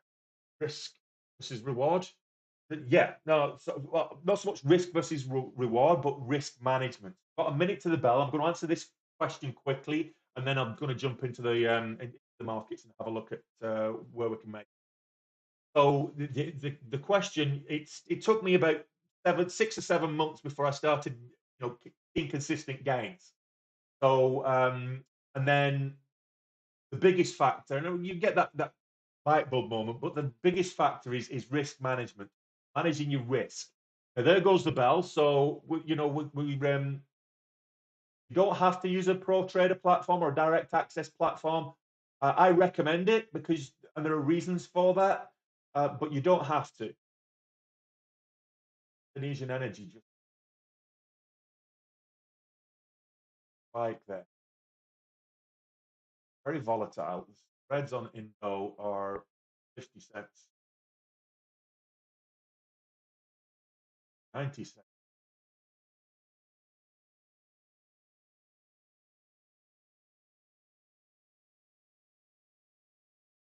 selling off. MPP selling off. Oh, they're all selling off except for LGVN. Tuning. I don't mind the sell off at the open. Don't mind that at all. Got the pre market highs of $12. Distance point of retake the volume weighted average on LGVN. Got this $9. Hold the volume weighted average price. Right, 880.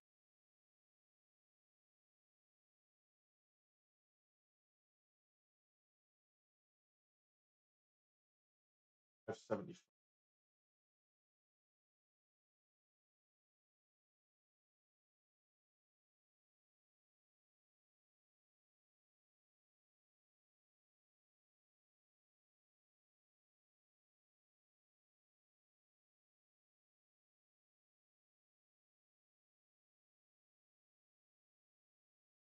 Took a quick position there on the opening opening range breakout.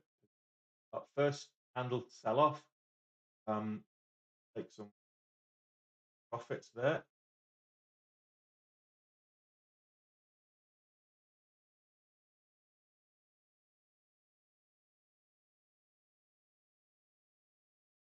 Back again. Up to break even on what's right, what's left. See this? That was classic red to green at the open. So the first candle sell off and then move upwards. Opening breakout of $6. So this breaks $6. We can see as we go for a nice little drive. Now watching for 580, 580, 570, 580. Break $6. I can see us making a good run. $6 was the pre-market high. Tapped it. Break $6 and then volume to come on for take us towards 620, 625. This is IMPP. This is Imperial Petroleum. get rejected at $6. Fine.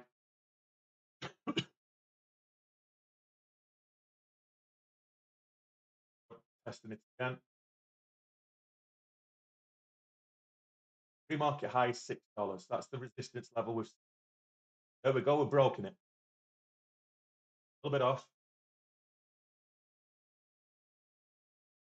Ready for a pullback.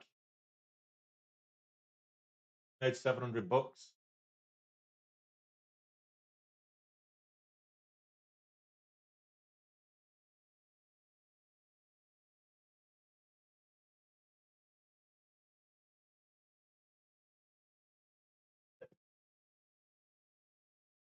That kind of elastic band movement.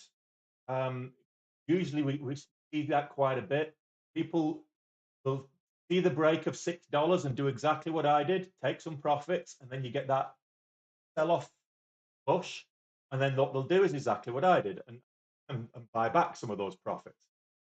So take a little bit off before we get back to the $6 level. Now the high of day is 610. Now 1,000 in the green on IMP. Our exit is still 580. Our average cost is 579. So these 2,500 shares that are still in there, worst case scenario is it's break even. We're already $1,000 up on the day. And what, 5 minutes in? Oh, there's a lot of stocks. ENSV is really motoring. It's halted up. That'd be nice to get on the halt level at this is 640. So we're way off the halt levels here. Break 610. We could make a move for it though. 610 is the previous high of day.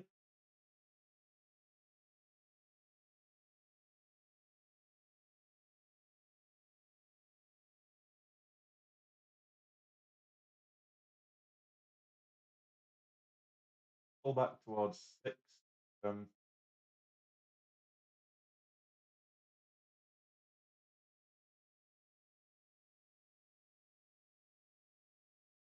Add there.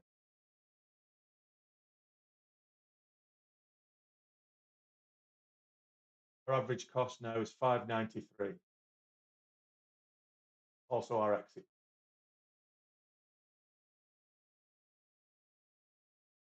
So at 608, 609, up towards 620, 625. Halt's moved up to 650s, so we're away. We don't have to worry about a halt just yet. Doing is I'm taking profits as I'm going. Take some more off there. So you keep taking profits, add to the position, add back in, take profits, add back in, take profits. So you're always getting a bit of a cushion on the day. So we're 1,500 in the in so far today. That's a good day so far. I'll keep going. So our exit is 593. Okay, get out for a little bit of profit. That stopped us out. Pull back a little bit too far and hit the stop.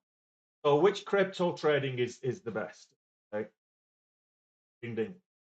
Do we have to use a pro trader platform? No, you don't. You can use eToro to learn the charting piece. I wouldn't recommend it for day trading. And all you need is $50 to actually get access to that platform. The advantage of something like eToro is that if you are, as long as you have an open account with them, you've got paper trading to do that. You're not going to be able to watch these stocks because it only carries a subset. What I would say is get on with interactive brokers. They will charge you data fee. Correct me if I'm wrong. On their own platform, which is I think it's called Trader Workstation. They will charge you data fees if you want to have access to live market data. Most platforms will charge you data. Most brokers will charge you data fees for live market data, and that's a given, along with the commission charges. Now, the data fees in a lot of cases, they will wipe those if your commission charges reach a certain level. But trading your paper, open a brokerage account. They will give you a platform to trade with. They will give you a paper trading account to trade with whilst you've got that account open. As long as you've got money in that account, you can trade on that platform. Now, uh, you can go to the simulators, the platform themselves. You can go to Sterling Trader, their website, Daytrading which is what I use. Their website. You can subscribe to the data fees. I think someone just emailed me a couple of days ago and asked me which platform, which package I would recommend, and I said you want the level 2, so that's the 150 simulator package with Dash Trader. That's $150 a month. So there are expenses incurred for when you are day trading as a business. But if you're learning, this is your tuition fee. You want a good platform that's going to give you direct market access. It's going to give you the data. It's going to allow you to practice the strategies. $150 a month for the tuition, fine. $150 a month for the platform. Another, $150 a month for the scanners. You're looking at $500 a month, or $500, $450 a month. That's even before you start trading. So I would recommend that. You can go on to TraderView and use their free, the freemium version. They've got a free plan that allows you something like 30 trades a month for free. It gives you all the statistics. That's not bad. I mean, the package that I use is not, I don't use the big package on TraderView. I only use what is it, like $29 a month or something like that, $27 a month. So you can do that. But there is an expense. Fortunately, nothing worthwhile is free. There's no such thing as a free lunch. So you do have to pay for the relevant tools. You wouldn't, if you was going to become a carpenter, you wouldn't ask someone to give you the crappy tools that aren't sharp. You wouldn't expect them to expect to be a great carpenter if you just pick up some scrap tools that you found lying in a dustbin somewhere, all chipped and blunt. You want good tools for the job. So a direct market access platform is one of the tools for the job. A good stock screener stroke scanner, you can get FinViz or Yahoo Finance or something like that, the free ones. But the best ones you have to pay for. It's just the way it is. If you don't have the money to pay for the tools, then my question is, do you have the money to enter the markets? The likelihood is you don't. So the first thing you should start doing is saving the money. Save enough money that you can actually get to a point where, I've got enough put aside that I don't mind losing it. I can maybe get 3 to 6 months of the scanners, the trading platform, all of the tools that are there, and then I'll still have enough at the end of the 6 months that I can put that into a brokerage account. That's how you should be doing. Save up enough that you can actually do that. Otherwise, if you've not got enough for the tools at the outset, if you've not got enough to educate yourself on how to do it, then don't be trading in the markets. Invest your money. Stick it in an ETF. Go for something a bit more secure until you've actually got enough money to put in the market that you don't mind losing. That's the way I would say it.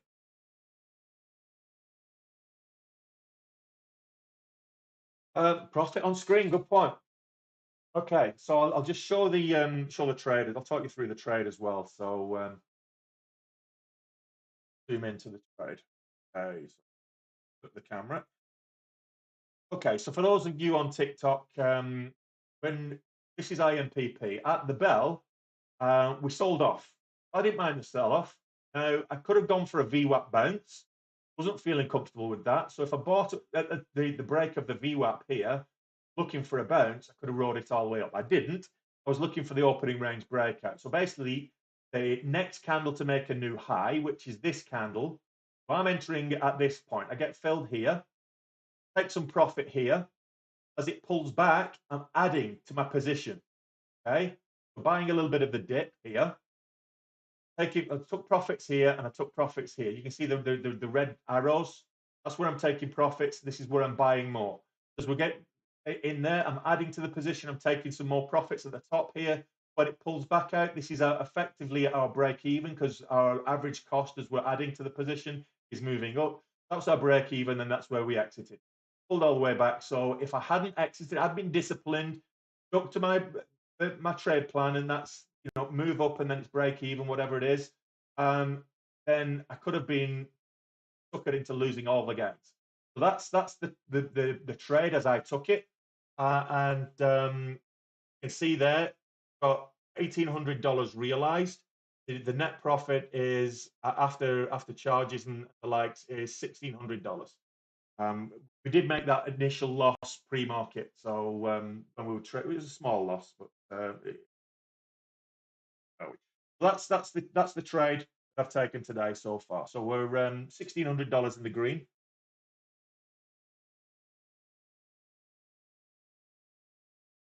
What would I do with 50K real money whilst learning to trade using a paper trading account? So rather than paying all of the for all the simulator access, I put 30K into a broker, and where I can day trade, so an interactive or a CMEG or whatever it is, and get access to the platforms and start learning to do it that way. The other 20K I will put into a Bitcoin, Ethereum, or maybe an index-linked ETF. Start investing that, put it there. It's going to start accruing money. Worst case scenario is that you blow up your account with the broker, but you trade in the paper account. They will give you a paper account by default alongside your real account. Most brokers do that. If they don't, then you need to ask for one, and they'll service you with one.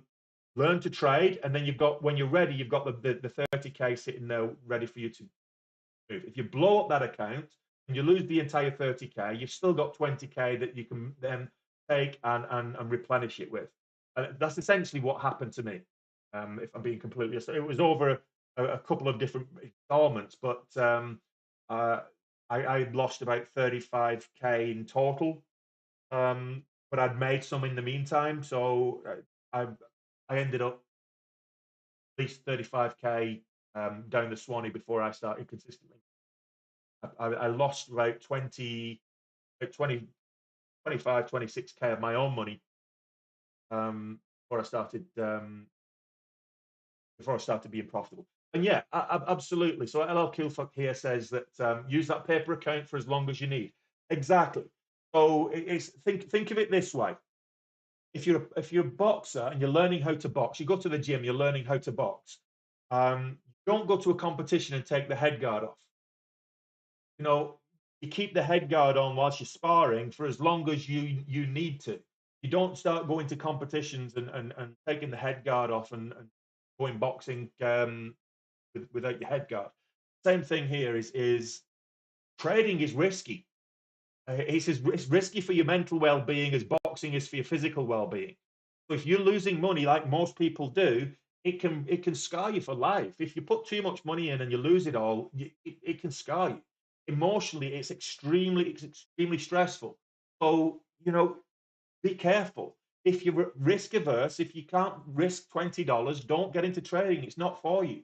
If you're upset when you lose $20, if you lose $20 out of your pocket and it really irks you, then don't get into trading, because losing $200 is going to be 10 times worse.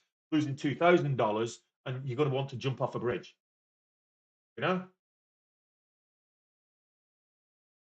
Okay, so where's the movement? Markets are just no sideways. They've formed that opening range on the 5 minute. Got an opening range on the 5 minutes, and now I'm looking for momentum stocks. I've not even changed my scanners. I was in that trade straight away. I'll change my scanners. The regular market. I'm looking for momentum stocks, surging stocks. So let me have a look at Wave. That's Wave. It's another energy stock, but I think it's renewable energy.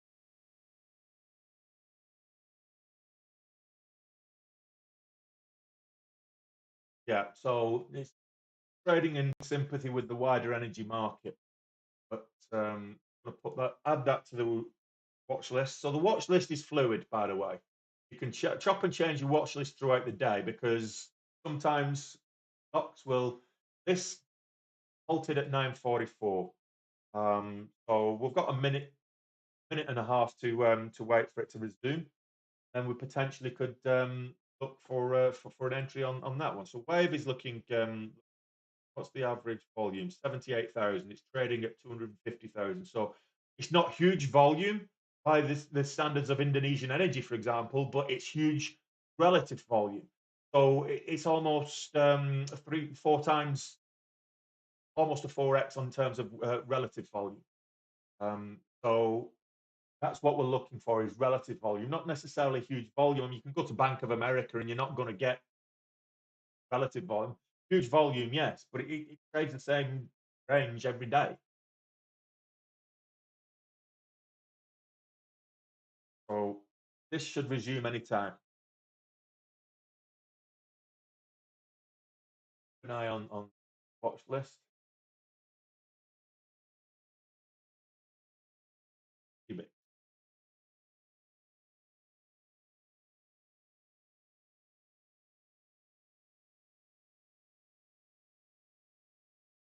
Start trading on. Keep it. Yeah. So statement.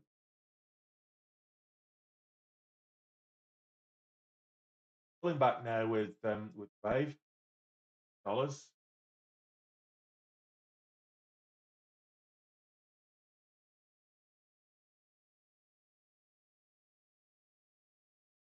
Market high is $8.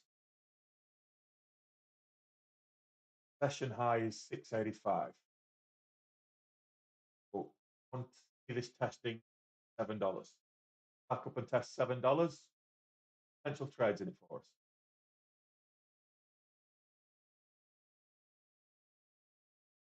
Tension bar here. 5 minutes. Let's watch the high of this candle. 3 volume.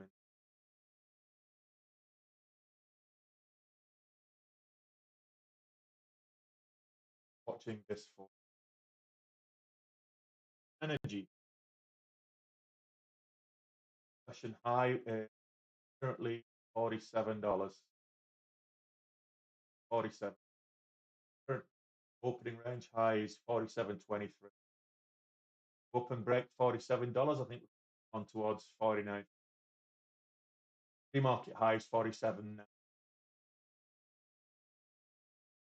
I don't know.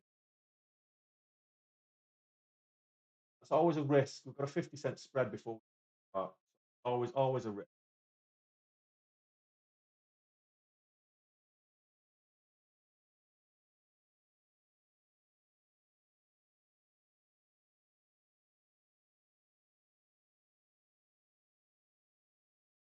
Watching well, we've traded Indonesian energy very well over the last week or so. Um, it's the one that cost us a lot of money on the 28th of February, but we've more than made that back in gains since. And I think what I didn't have my right head on me on the 28th of February, but it's a very volatile stock and it's quite spready as well. What I mean by spready is that the difference between the bid and the ask is quite significant a lot of the time. And currently it's about 50 cents.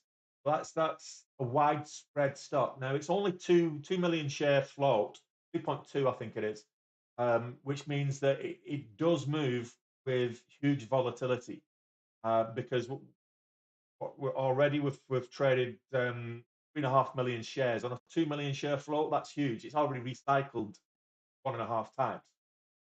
So that's coming back down again. I want to go back to Wave. Oh, Wave's selling off high here, 40.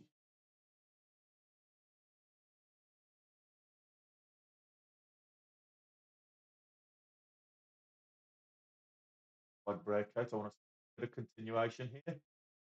Wave.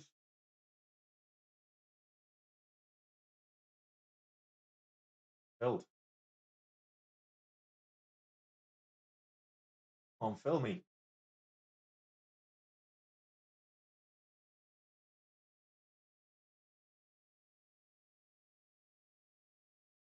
Fill me. 2 cents. Come on. Come to me. killing me. That there.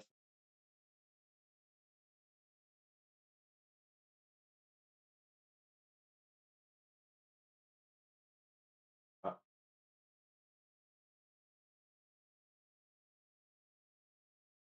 This move up towards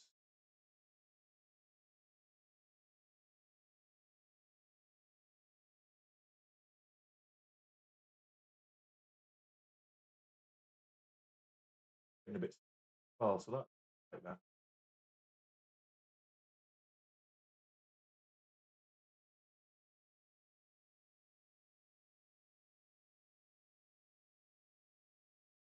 Profit there. $30.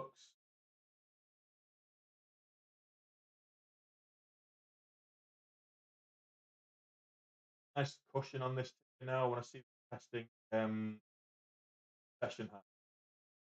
Session high is 35. I want to test 635. 641. Didn't get a full fill, but that's fine.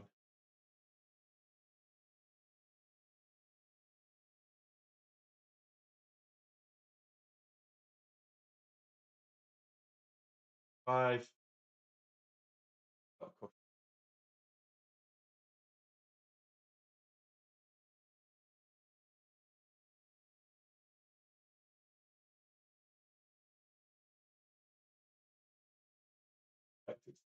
Five.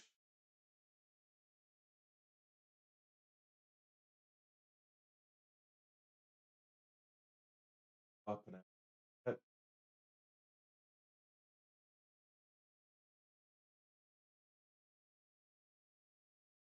All bought up. Pullback was bought up pretty quick.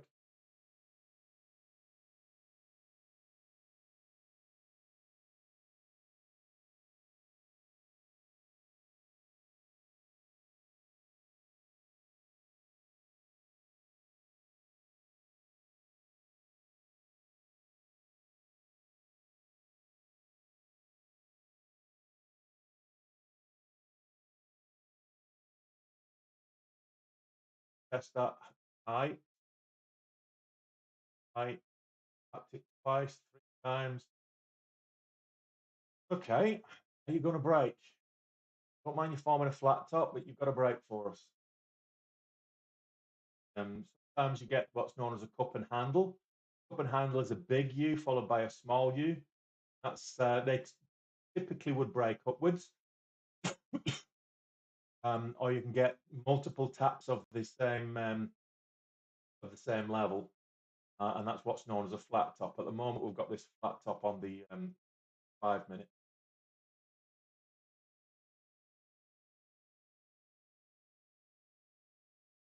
Breaking 680, we're going to be volume coming through now. So there's the break of 680. Still close to.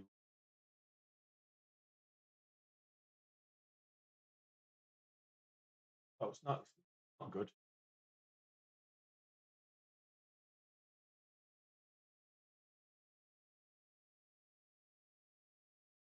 Still got money in. It was profitable.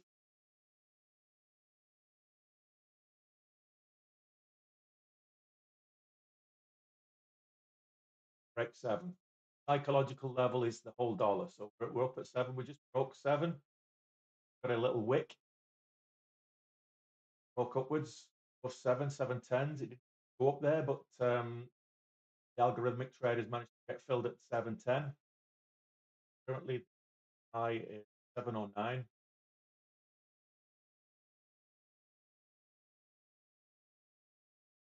Okay. Done for 2,500 shares on this. Our average buy price is 660. Currently, ask is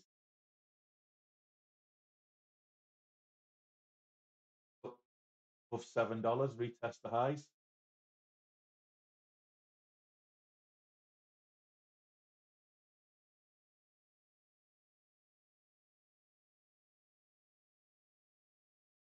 Not a huge amount of volume, but it's relative to this stock, and it's not a high float stock either. mentioned it later. It's 5 million share, 5 million shares. It doesn't say what the actual float is, so I'm just going to say that all the all the shares are available. So 5 million shares is very small float. Not Indonesian energy small, but very small. So getting already we've traded 873,000. Doesn't trade very many shares normally. So I want to see this retest high of 7. Or I'm just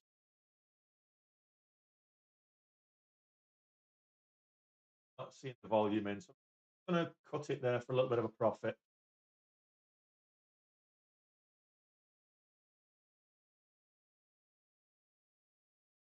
Okay. $618 on that one. So show you what why we got in and where we got it. Just zoom back into this 1 minute. See here that what we've got on the 5 minutes, we've got this candle here.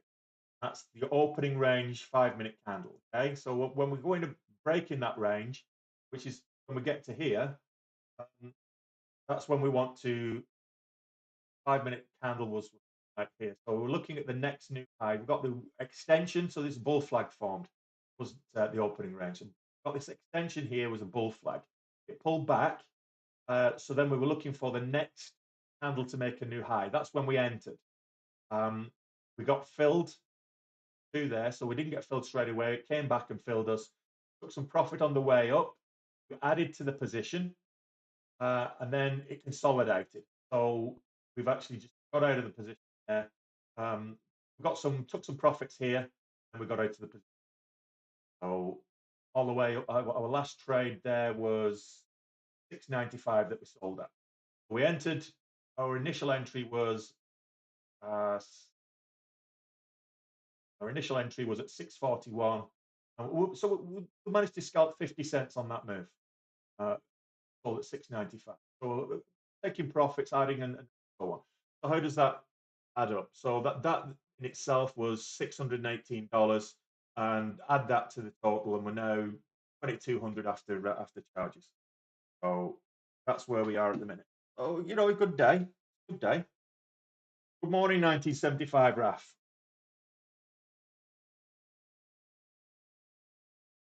So the profits today at the moment 2,200. We're in the green 2,200. So on the week we still got a drawdown from yesterday, but we'll eat into that probably. What share size do I take? On that one, I was taking 2,500 shares.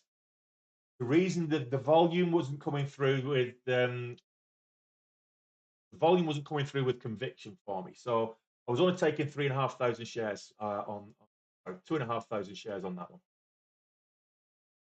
2,500. I think I went up to about 3,500 at one stage because I didn't get filled properly on one of them. So and I added another 2,500. So it was a box of 2,500 shares at the time. Look at the rest of.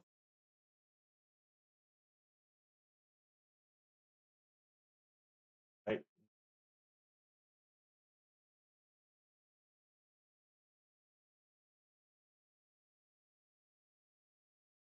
So the volume seems to have dried up a little bit.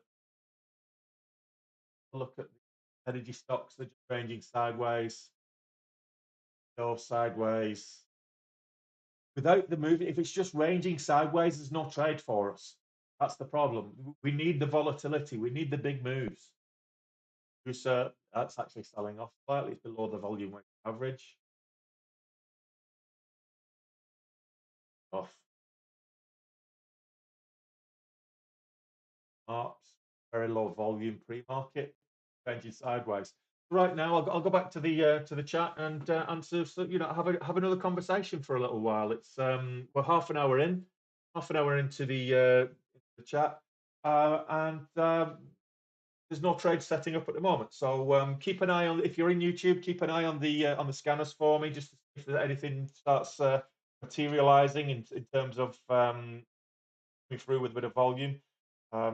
Indonesian energy spiking down now according to the signals. So 2% in the last 1 minute, and looking for kind of spikes for momentum stocks. Do I use a hard stop or a mental stop? It depends. So I will use a trailing stop if I get caught in a halt. More often than not, I'll use a mental stop. That's probably the majority of. Uh, it's probably always a mental stop unless I'm feeling that the volatility of the stock is becoming a bit unpredictable. Then I might put a physical stop in place. Or if like I'm on the chart and I've got a good cushion on the ticker and I'm just basically riding it up, the momentum is a good upwards momentum. I might put a physical stop and just keep picking it up, and moving that stop because I can actually do that on dash trading. Once you've got a stop in place, but so it indicated on one of your charts, you can actually move it up in increments with your mouse, which is a lot of platforms don't allow you to do that. So yeah, I do trade Bitcoin. I'm I don't so much trade it on a day-to-day basis. The volatility isn't there on a day-to-day basis, or the volume even. Um, just say relative volume that you get. Bitcoin, I'm invested in Bitcoin. I'm using it. I'm using it long term and dollar cost average. Yeah, so a lot of platforms will allow you to do that. Some won't, but you trade zero. The platform will trade zero. The principles, the all the fundamental strategies and principles work on any platform. If you can chart on the platform, and you can watch and you've got the volume weighted average price technical indicator. Again, eToro doesn't have that. Some others don't have that, and I think that's a very independent, a very important trend indicator. It's really the only major technical indicator I use on a daily basis. I'll use, if I'm looking at reversal strategies, I'll use the MACD or the Bollinger Bands or RSI, etc. But primarily, the VWAP for me is indispensable. Of course, I need to be able to see the volume as well on the histogram, and volume by price. I like volume by price because it gives me additional confirmation of where the important resistance levels are that I need to an eye on. Trailing stops. Once you're in the green, absolutely. Once you're in the green, there's nothing wrong with having a trailing stop, Matty. And if you suffer from discipline, having a trailing stop when you're in the green is a good way to make sure that your trades continue to be disciplined and you're exiting for a profitable area.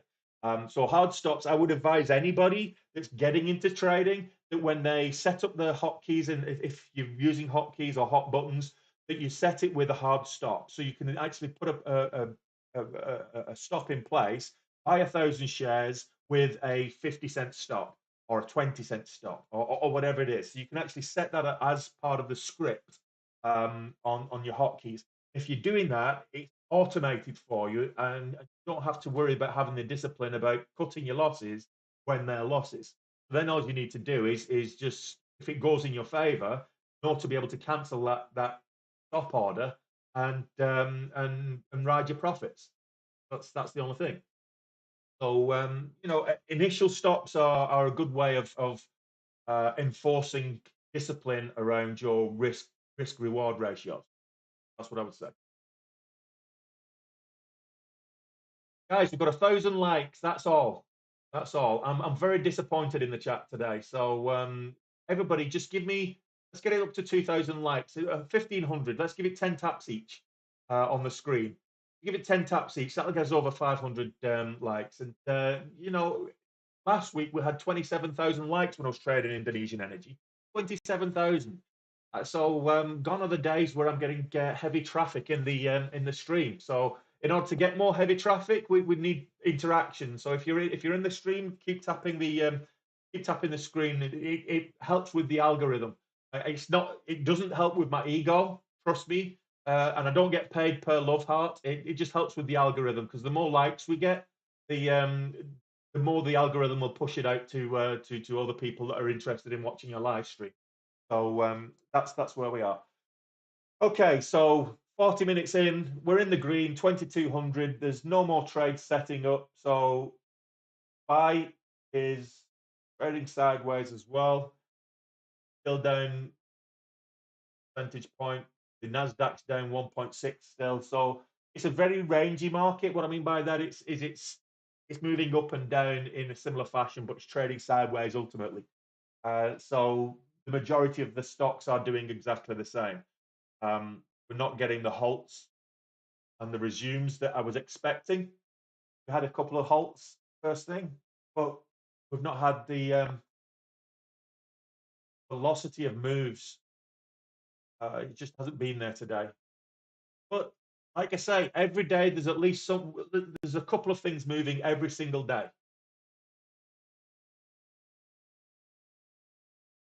And you run through the trades and your risks, so where you get out. Okay. No, actually, that's a good question. So when you're entering a trade, you have a trade plan. So you know you're setting how much you're prepared to risk versus what your actual reward is. So where do you think it's going to go up to? So if I look at what was I just trading? Wave. If I look at Wave, we entered at the break of this bull flag formation. So we entered for the break, which was 43. So we got in at 45, I think. Um, got in at 41. So we got filled at 41.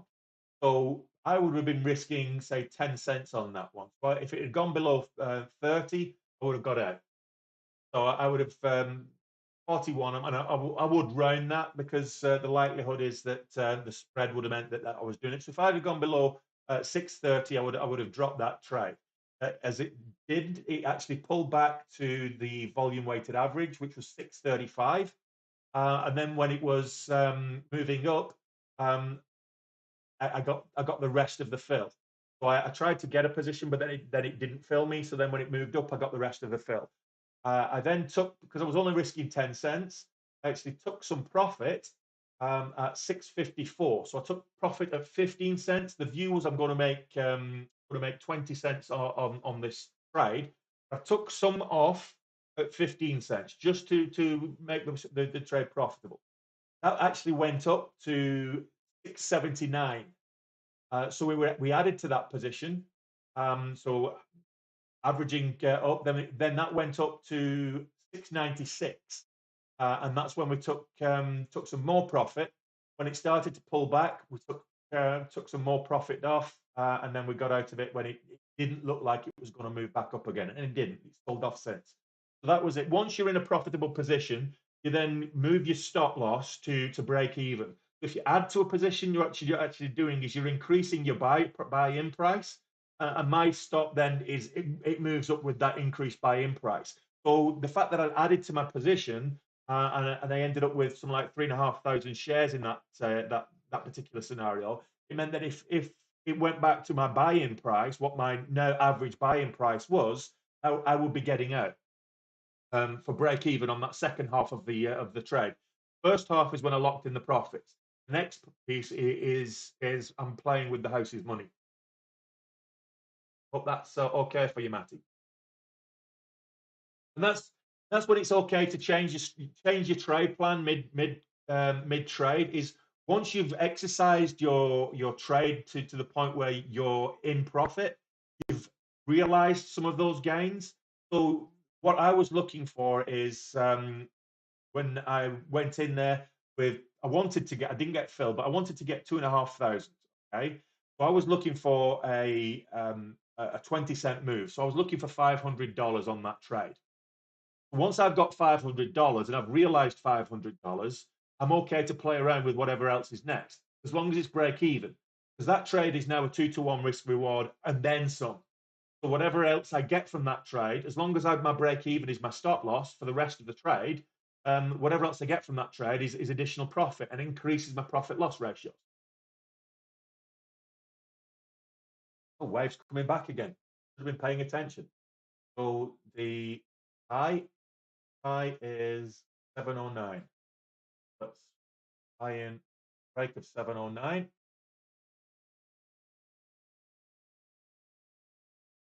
25 was the halt, false halt. Take a bit of profit off.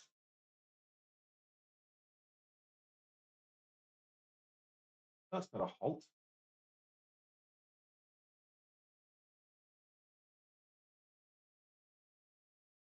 Why did not? Oh, that filled me at my entry price. So that was a scratch. That was a scratch trade. So now I'm going to have to take some profit off 725 and I take a little bit off here.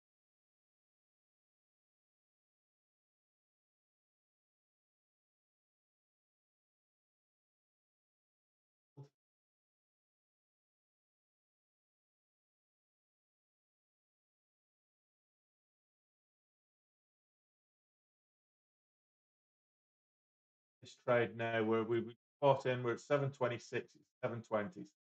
So 750, we got rejected at 750. That's the new high of day. Test the highs. 760 the halt level.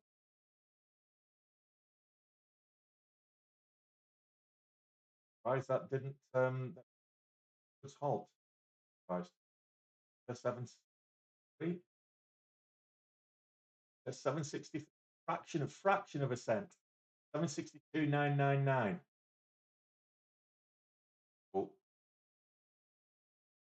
find that.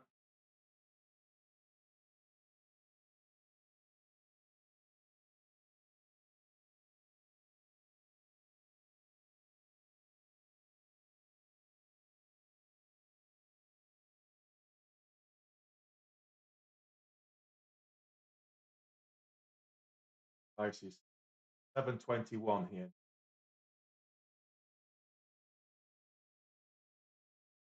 This up around 750 because it went up to 760. Very fraction of a second, it went up to 760. Hard rejected. And if it had gone a cent more, we would have been in a halt upwards. So this is showing some volatility. But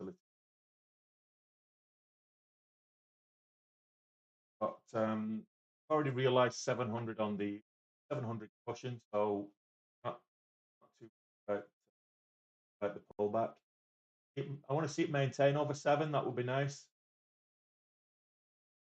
But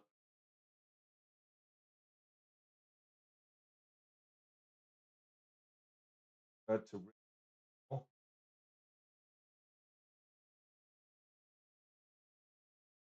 I think every time it pulls back, we're getting bought up fairly quickly. So that's a good sign. We're getting a lot of these down wicks. Sign, bullish sign. Volume candles like this on the histogram behind some volume of time and sales would be nice too. So that's a indication. Tick.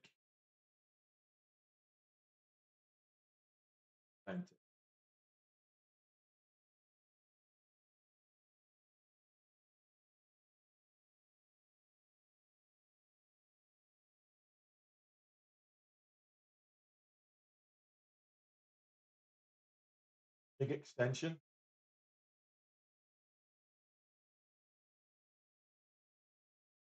Breaks above 712, we'll get volume. 12, 713, volume. Breaks 711, which is what the 712 is the high on that. 12, that one as well.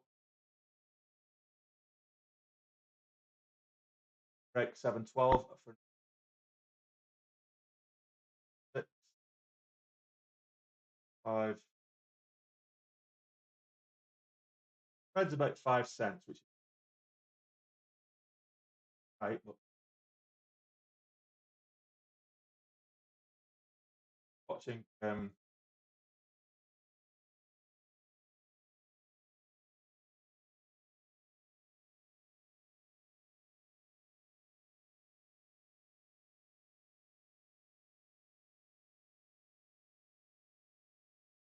follow through at the moment. Uh, Consolidating around the 7 and 710. Like 712 is the height of the candles. 11, 12, 7. Pull back to 6. Bought up.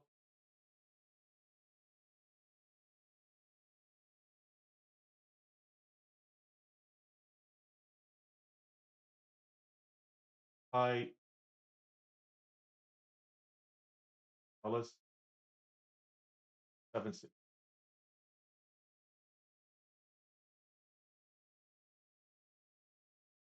Getting higher lows on the 5 minute.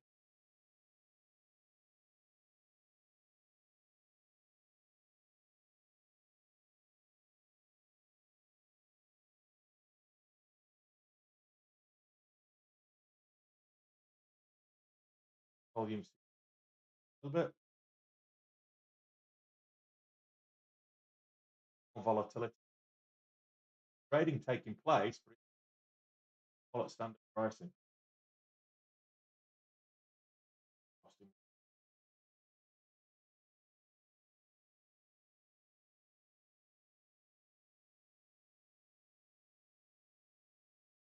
Hey, don't do that, kids. Pay attention to what you're doing.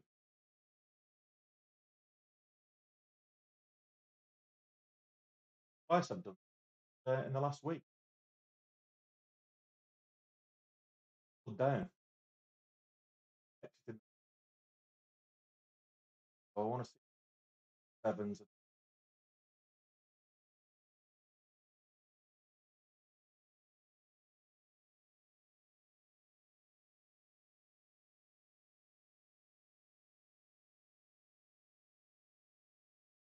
Going with this. Nice.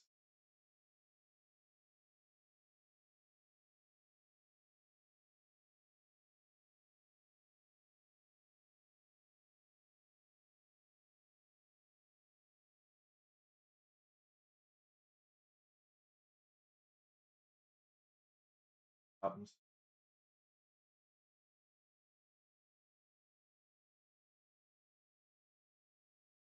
Bid for the but we might start seeing some movement in the rest of the others. Looks like Indonesian, American, IMPP, they're all making upward swings. So get above the volume weighted average, then you might see. Problem is that I don't want them trading that one. I want them trading this. Eyes on this. I'm in a hole right. The execute button when I press the exit button. Conducive to a good trade. Or when I should have sold.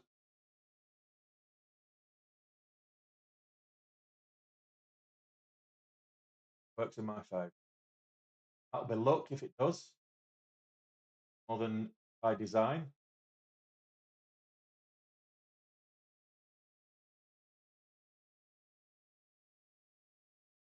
I like this consolidation.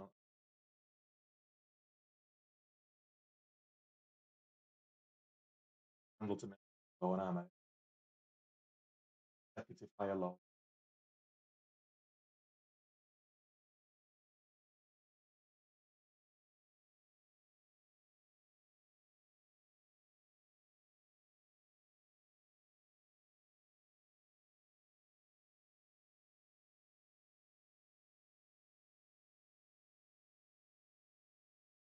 Oh,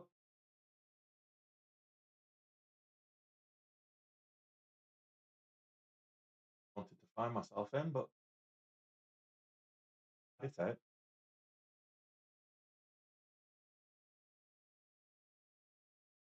Favour, great. Uh, take. Oh, take the loss. Have a cushion on this. loss won't be.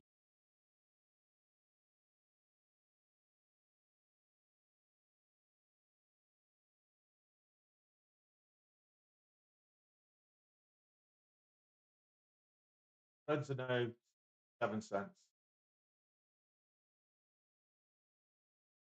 10 cents is 6 and 10 cents. Testing dollars again.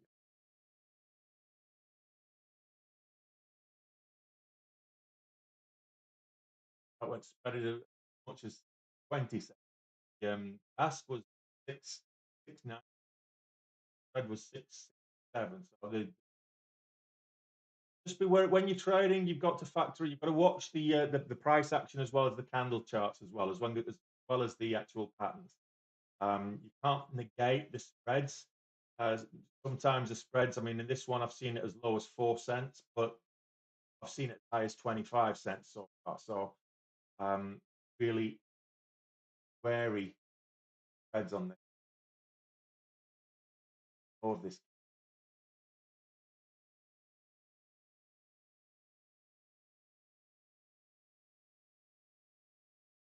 absolutely tough. Back up towards $7. 60s are cut off. We're currently at 6 and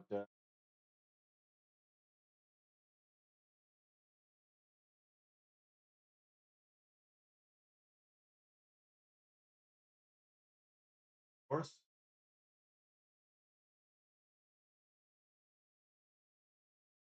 Pull back on the energy box. Oh, that's just pull back for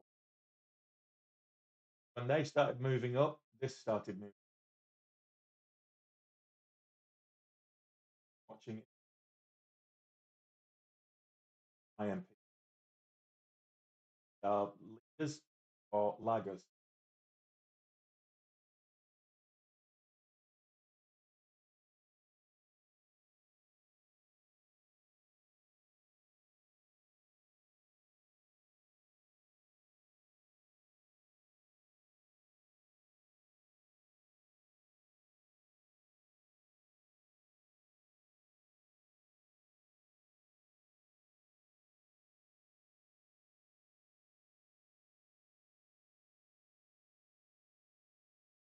Sometimes being patient is all that you can do.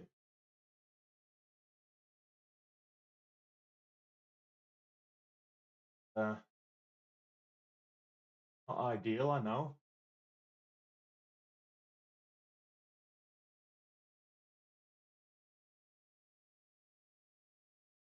Don't spread. That's better.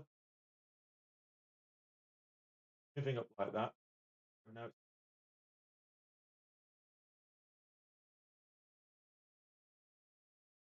spreads are really annoying. I like trading stocks that are heavily traded that with the spreads are really narrow. You know, a couple of cents, and predictable.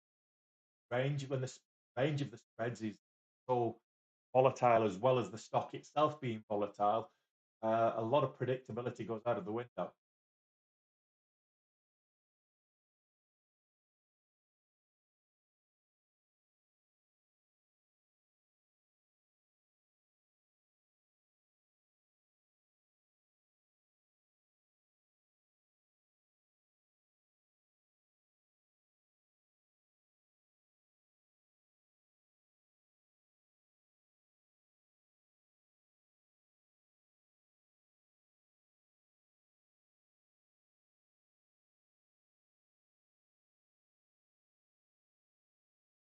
Dug ourselves a little bit of a hole that we didn't want to be in. This happens from a time to time. Not paying attention, and the market demands your attention. Not paying attention, it can move against you in the blink of an eye. Ready. And this is why it's a good idea to set physical stops. I just don't. And I think it's because I like to trade pre-market, and physical stops don't work pre-market. So that sometimes is a factor. So I get used to having my mental stops pre-market, and as such, I don't have them. I don't set them after the bell either. So yeah, just bear in mind that physical stops would have got me, would have prevented me getting into this hole first instance. Moving up and down at kind of 20 cents, 15, 20 cents time, matter of seconds. So stalling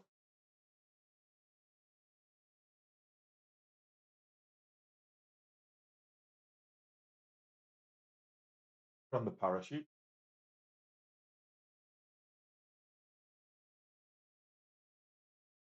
Oh, I'm getting higher lows, so my exit is getting higher, but not getting the follow through. I'm not getting the volume or the move upwards that I want to actually get out of this trade profitably. Really, what I want.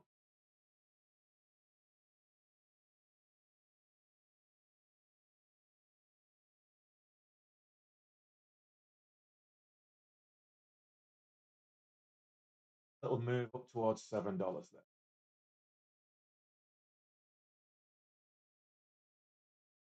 Volume.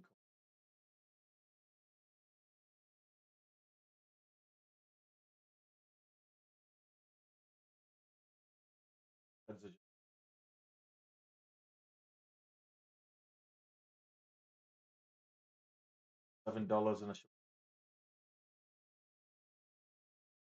a spread is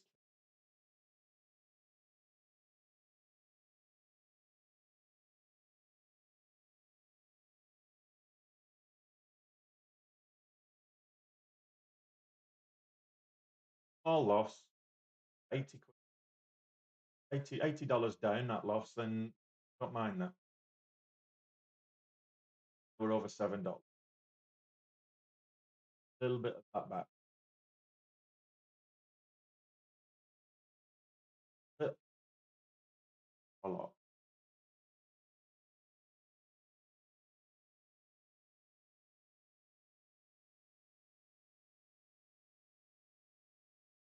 Take another bucks there.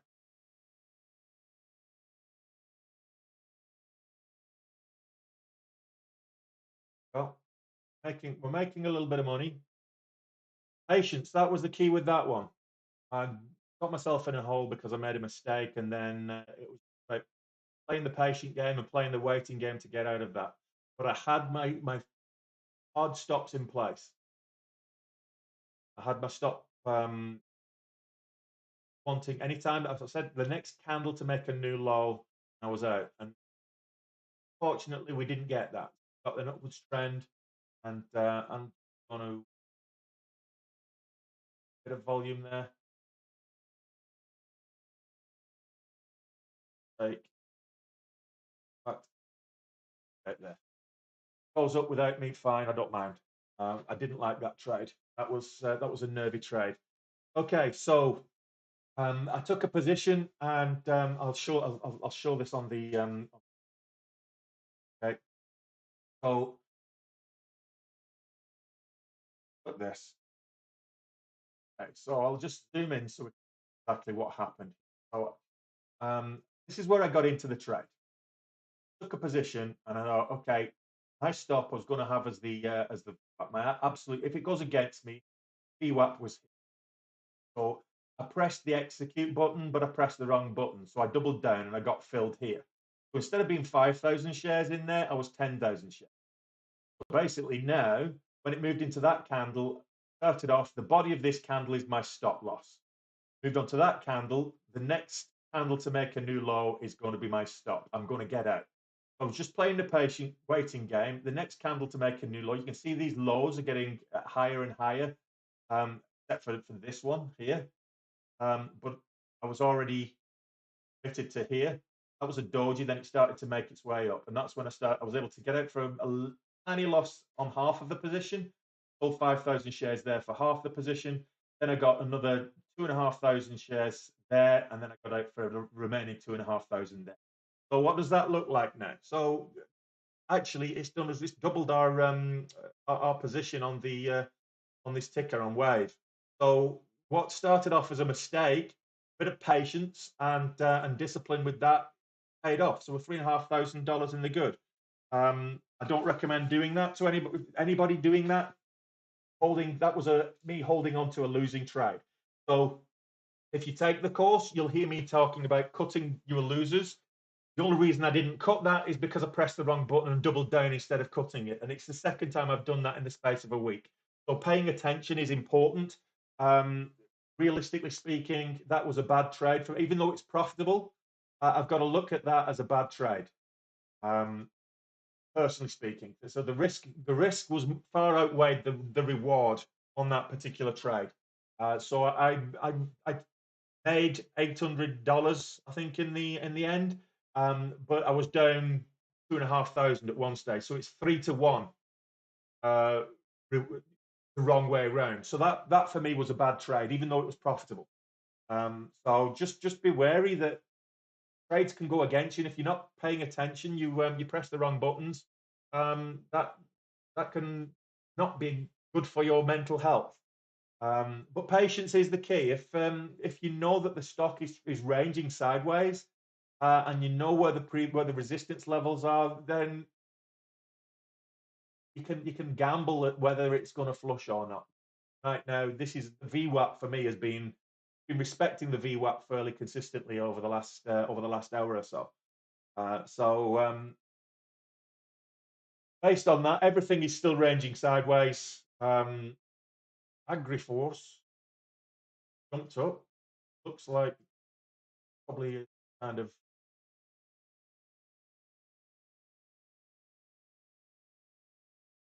right, okay, interesting. 79% up.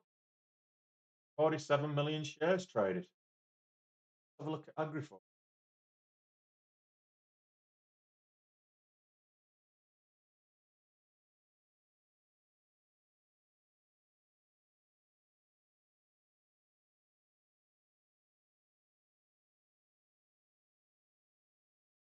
This wouldn't have hit my scanners because I have a minimum threshold of $3 on my scanners. But if you don't set that filter, then this would have been a good one to get in, especially if we're looking at these. If you on the YouTube channel, you can see where once that was announced, a good pullback area here, so we can.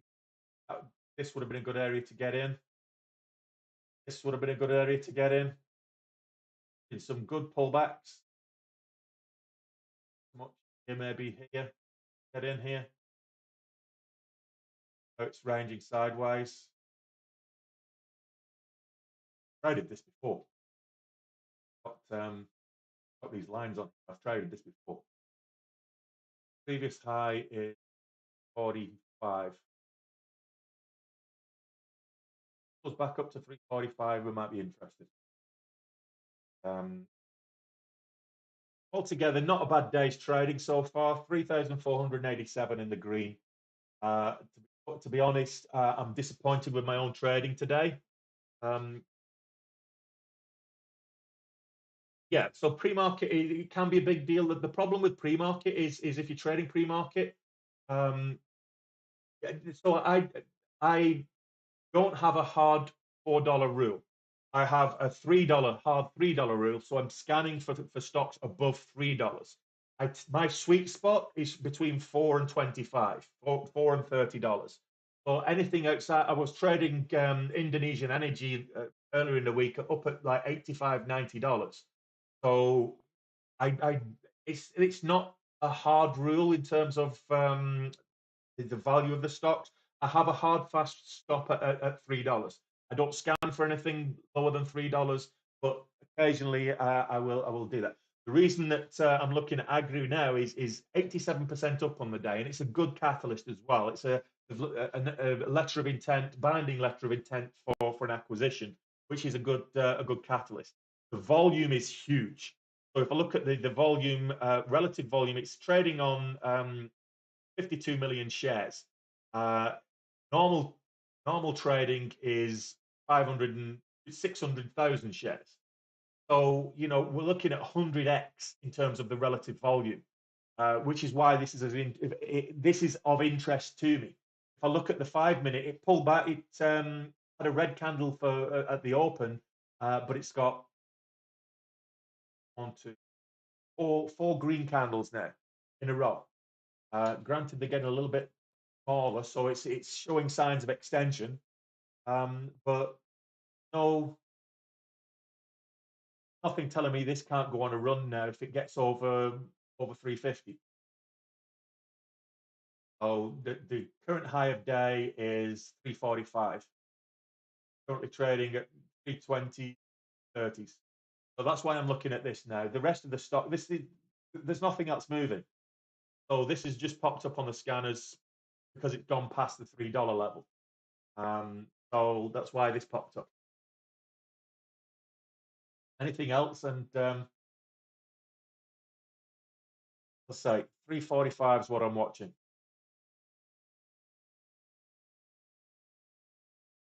I've got 52 million shares have been traded. If I look at on the daily, total trades to date is 153,000 trades today. So people have traded this 153,000 times already today. So the volume, you go where the volume is. That's the golden rule in day trading. You follow the volume, and this is where the volume is right now. And the fact that it's a lower price stock means that with a with an equity of starting equity today of over 60,000, I could effectively take 20,000 shares of this if I wanted to, without even using margin.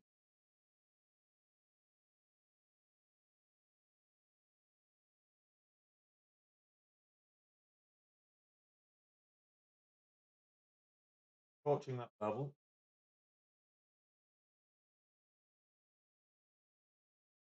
alt level.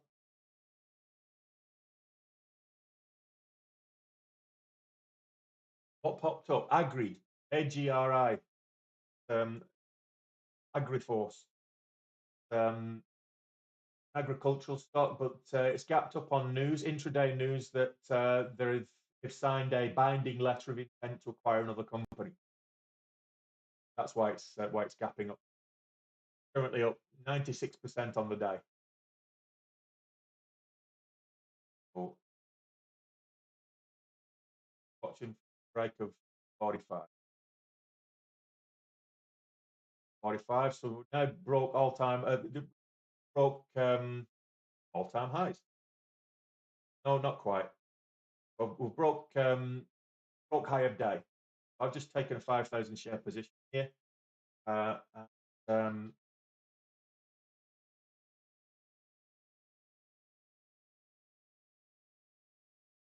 5 cents. I get it. 44.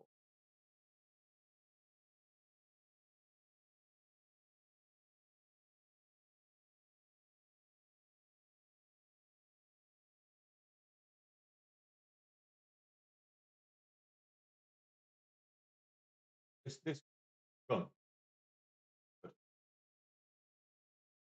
extended, but it's broke um, broke high of day. So normally that comes with a bit of volume for a push on for a further, and massive massive win. I'm looking at nothing showing for up this high for a long time. I think since August it was had a run in November, but apart from that, that's probably when I was trading it was November. Apart from that, there's um, nothing listed twice.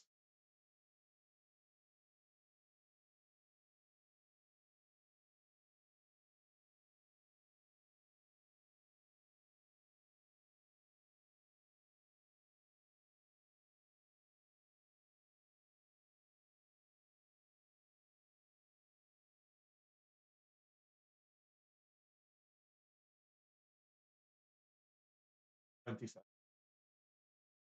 Break of high of day. Buy higher and sell high. Buy higher and sell high. I buy low and sell high, but I buy high and sell higher. We're looking for momentum stocks. We're looking for stocks that are exhibiting a momentum. trend. So already called my stop at 20, next below that, uh, 25 cents.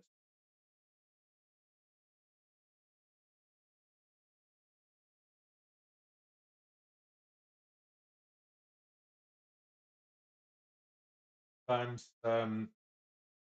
this happens is that you don't see a stock until midway through the day, and then hits the scanners. Uh, Scanners, you've got to take advantage of it. If this is where the volume is, that's where you go. As day traders, volume and volatility, those are our best friends. But volume is where we go. We chase the volume around the market. So if the volume is with energy stocks, then we go with the energy stocks. If the volume is with the pharmaceuticals, we go with the pharmaceuticals. If there's a TV company having a particularly good day, then trade that one. Wherever the volume is, that's where we trade. And at the moment, at nearly 60 million in volume today, definitely, definitely where the volume is.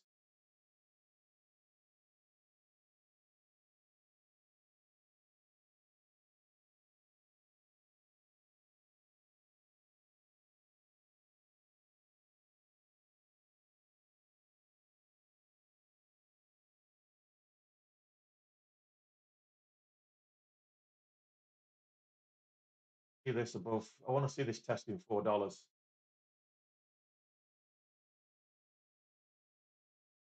That three white can't go on dollars. There's massive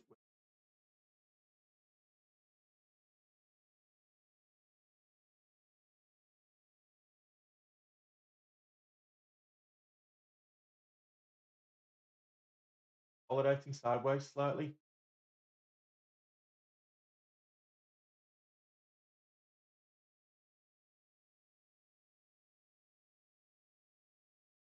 The low. Not giving it till 20, but the low that we've got since 23 X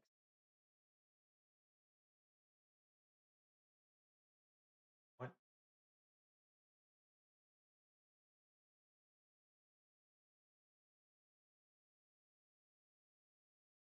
$250 level.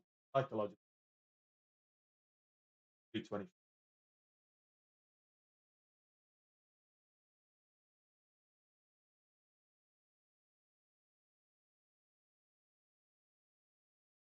Damn, I'm thirsty. Come on, get me a drink, please.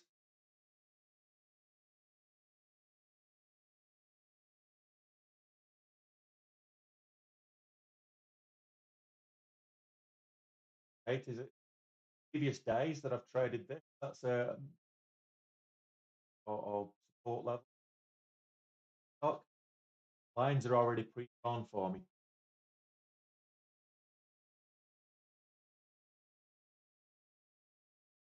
I traded this back in November last time I qualified.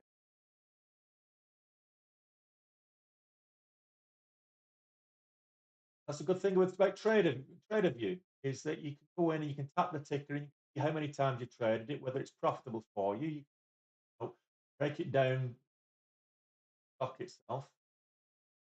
Um, 328 line a number of times now, so that 325 range, $40 range is proving as support now. Went up to the $half, pulled back to the $quarter, um, acting as support now. Level that breaks out. So again, I don't want to be patient. I don't like doing this. I don't like waiting for a trade to go my way and when it's consolidating. It's great when it happens, it does go your way, but frustrating when there's other action going on that we could potentially be taking advantage of. Um, no, no, it's I want to see it test that break of pace. I want to see it above. I want to see it take 350 and beyond. Probably at 343s. Volume coming in. I'll try. 350. Do we break it? Tapped it. I'm going to go up and tap it again. 46. 44. No. Tried. We got up to 3. Tapped it and then back again. We'll go for another try. See. We'll knock on the door again. We knocked one time. Let's see if it opens the second time.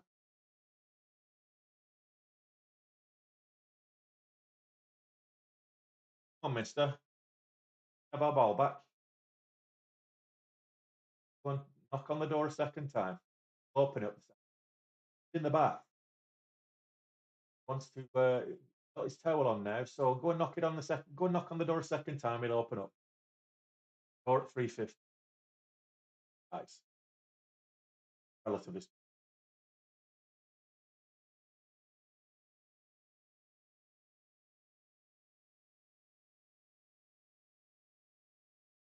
I think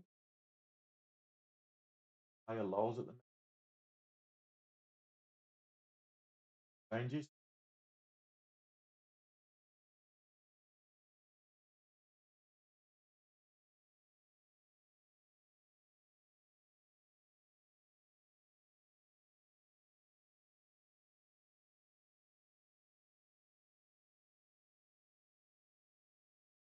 Oh, we're at 340s. This is hard work. Go and knock on the door. Come on. 350s. Ready to open it for you now. 45. 44. Wrong direction. Guy, knock on the door. Waiting to open it. 350. Come on. As you're told. Knock on the door. Like this is going to have any effect on the market whatsoever. It's like saying, look, do you want to know what's behind the door? Come on, go and have a look at 355s. Don't mind though. I mean, it's this level of coiling, which is like you're getting the there we go. And an instant pullback. So went up to 360 and pulled back, and I missed it. Go figure. Well, that's what happens. But you know, I was waiting for the break, and it broke with volume, and now it's back to where it was. So we're just going to watch. We'll hold this. I want to see it up above 350s and hold. That's the thing, because I really think that with that kind of news, it has the potential to go on and run to $4. So we're up at 340s, 345. That sell-off is being bought up, it looks like. So we went broke through the 350s, and you've got to be quick sometimes. If you're not quick, you miss the move. That's what you've got to respect for scalpers. So that's why scalping is so difficult. Is they're in and they're out within a matter of sometimes like 2 or 3 seconds. They push the button, they push the buy, and then they push the sell within a matter, some case a fraction of a second, and they're getting $150 a time execution, and so you've got to have respect for some of those scalpers that are doing that. Tough, tough gig. You get it wrong, particularly if you've got a stock that's spready, get it wrong, and every trade's a loser. Really, if you're a scalper, you're not making big money on every trade, but you're making a lot of trades, and you're executing quickly. So you need really high accuracy as a scalper. So fair play to those guys.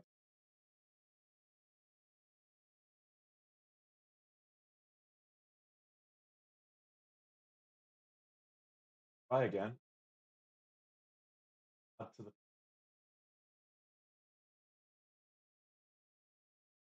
buy some more there. Add to the backup like it did last time.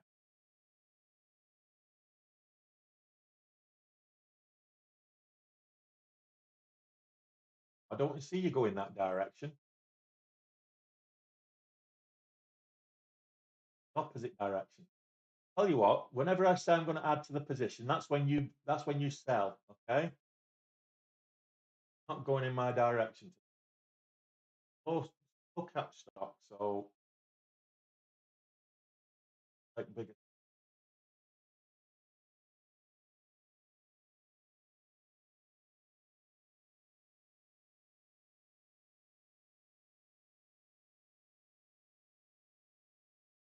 farming,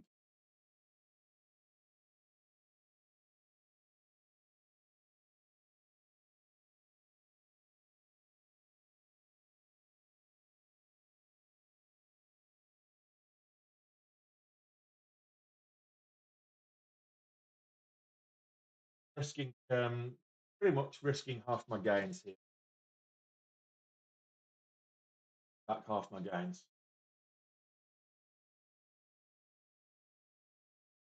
This is the big stock. This is the one that's Servco and Agriforce are the two big ones of the day in terms of volume. Oh, and not much between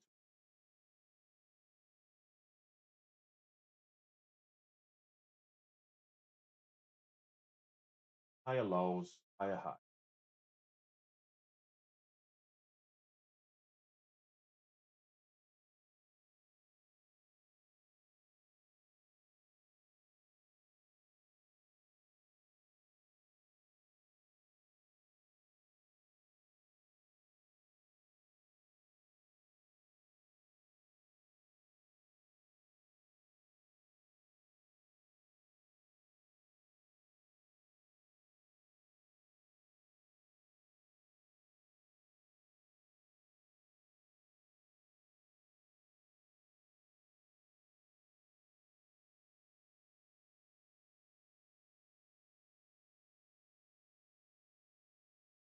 About three or four green candles will be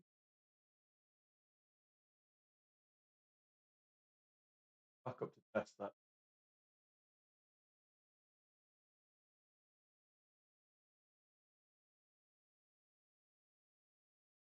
Okay, so just pretty much ate all our gains away. We're still in green. We're still green, but we tried something risky and it didn't pay off. So we're still green now. So that's 500 green on the day, but that didn't go in our favour.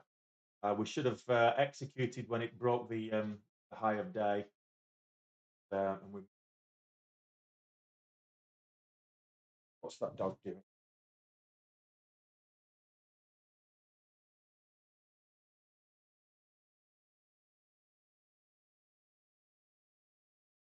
Thought I could hear the dog vomiting, but I was wrong. Okay, oh, that's not gone our way, but at least we're green. That's day green. A green day is a good day.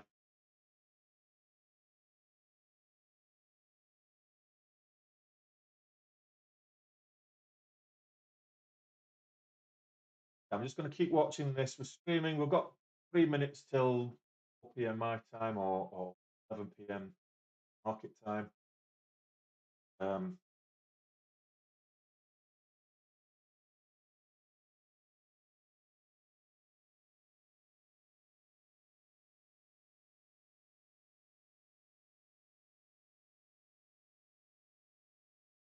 $1 level. Going up in 10-cent levels. Ideal. No resistance for a long while. If you're looking at the dailies or whatever, there's very little resistance above the highs, open skies. But here we've got resistance support levels every 10 cents.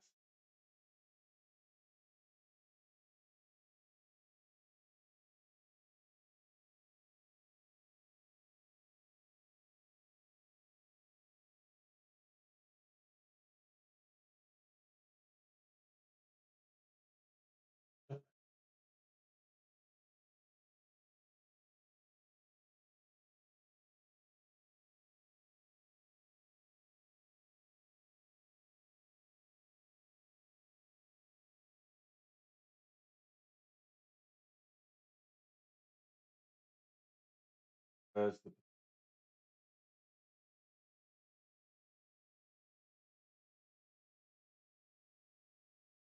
one of the other stocks really making progress.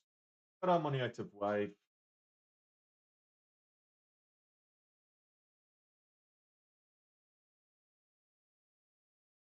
Boosted Americans not doing marks is not, yeah.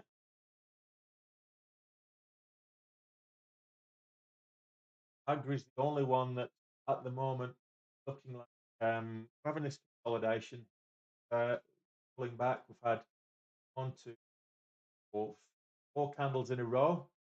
So pulling natural that they would get some pullback, where that's a consolidation, or if done for the going to be closing the stream down shortly. Uh, Streaming for 3.5 hours. You've got an extended session, but I just want to see this breaks back over kind of level 325, then look to get back in. Volume that as well. 25 is my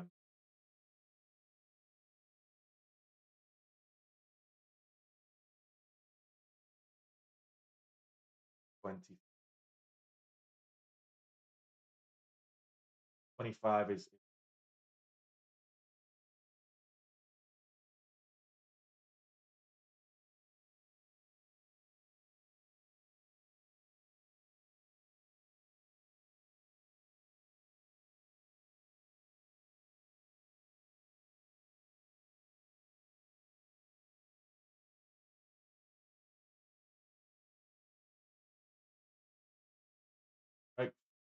5 up to 330. Can we get that 330?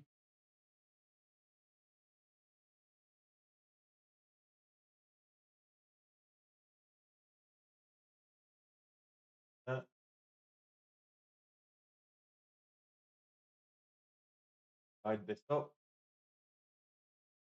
We're off. Got 5,000 in there.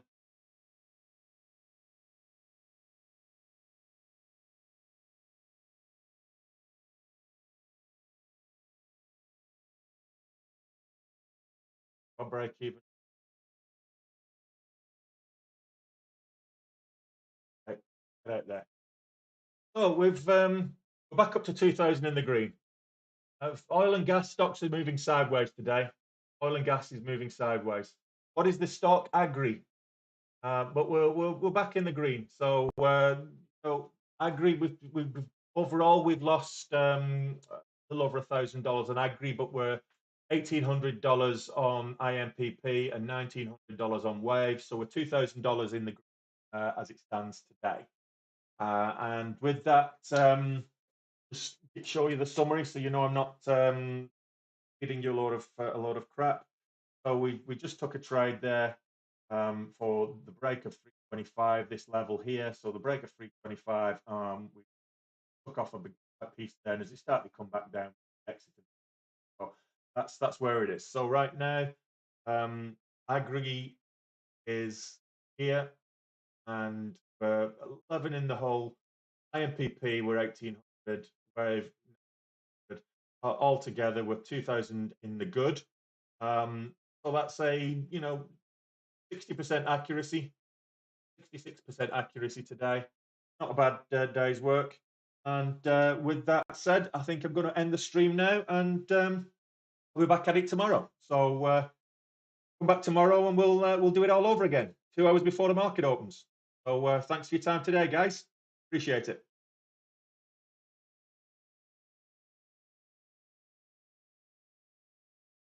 And on YouTube as well.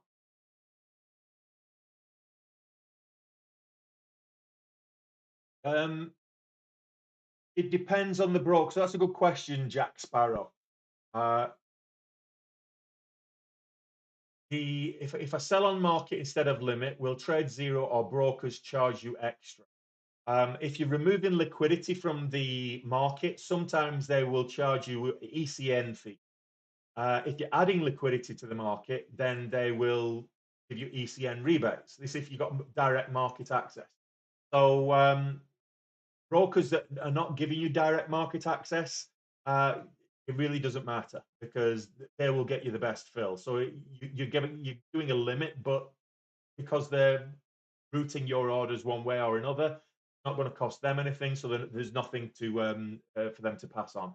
And that sometimes is why you don't get the best fills with like Trade Zero, if or whichever broker. If it's not a direct access broker or direct access platform, you sometimes don't get the best fills for that very reason because the best fills could incur charges, and they will try where the best is. They'll give you the next best fill that doesn't incur charges. So that's okay. In the grand scheme of things, I think that's me done for the day. I'm going to quit while I'm ahead. Been choppy again. It's a choppy day today, but we've managed to finish on a green note. So I'm going to quit while I'm ahead. Okay, I'll see you guys tomorrow. All best.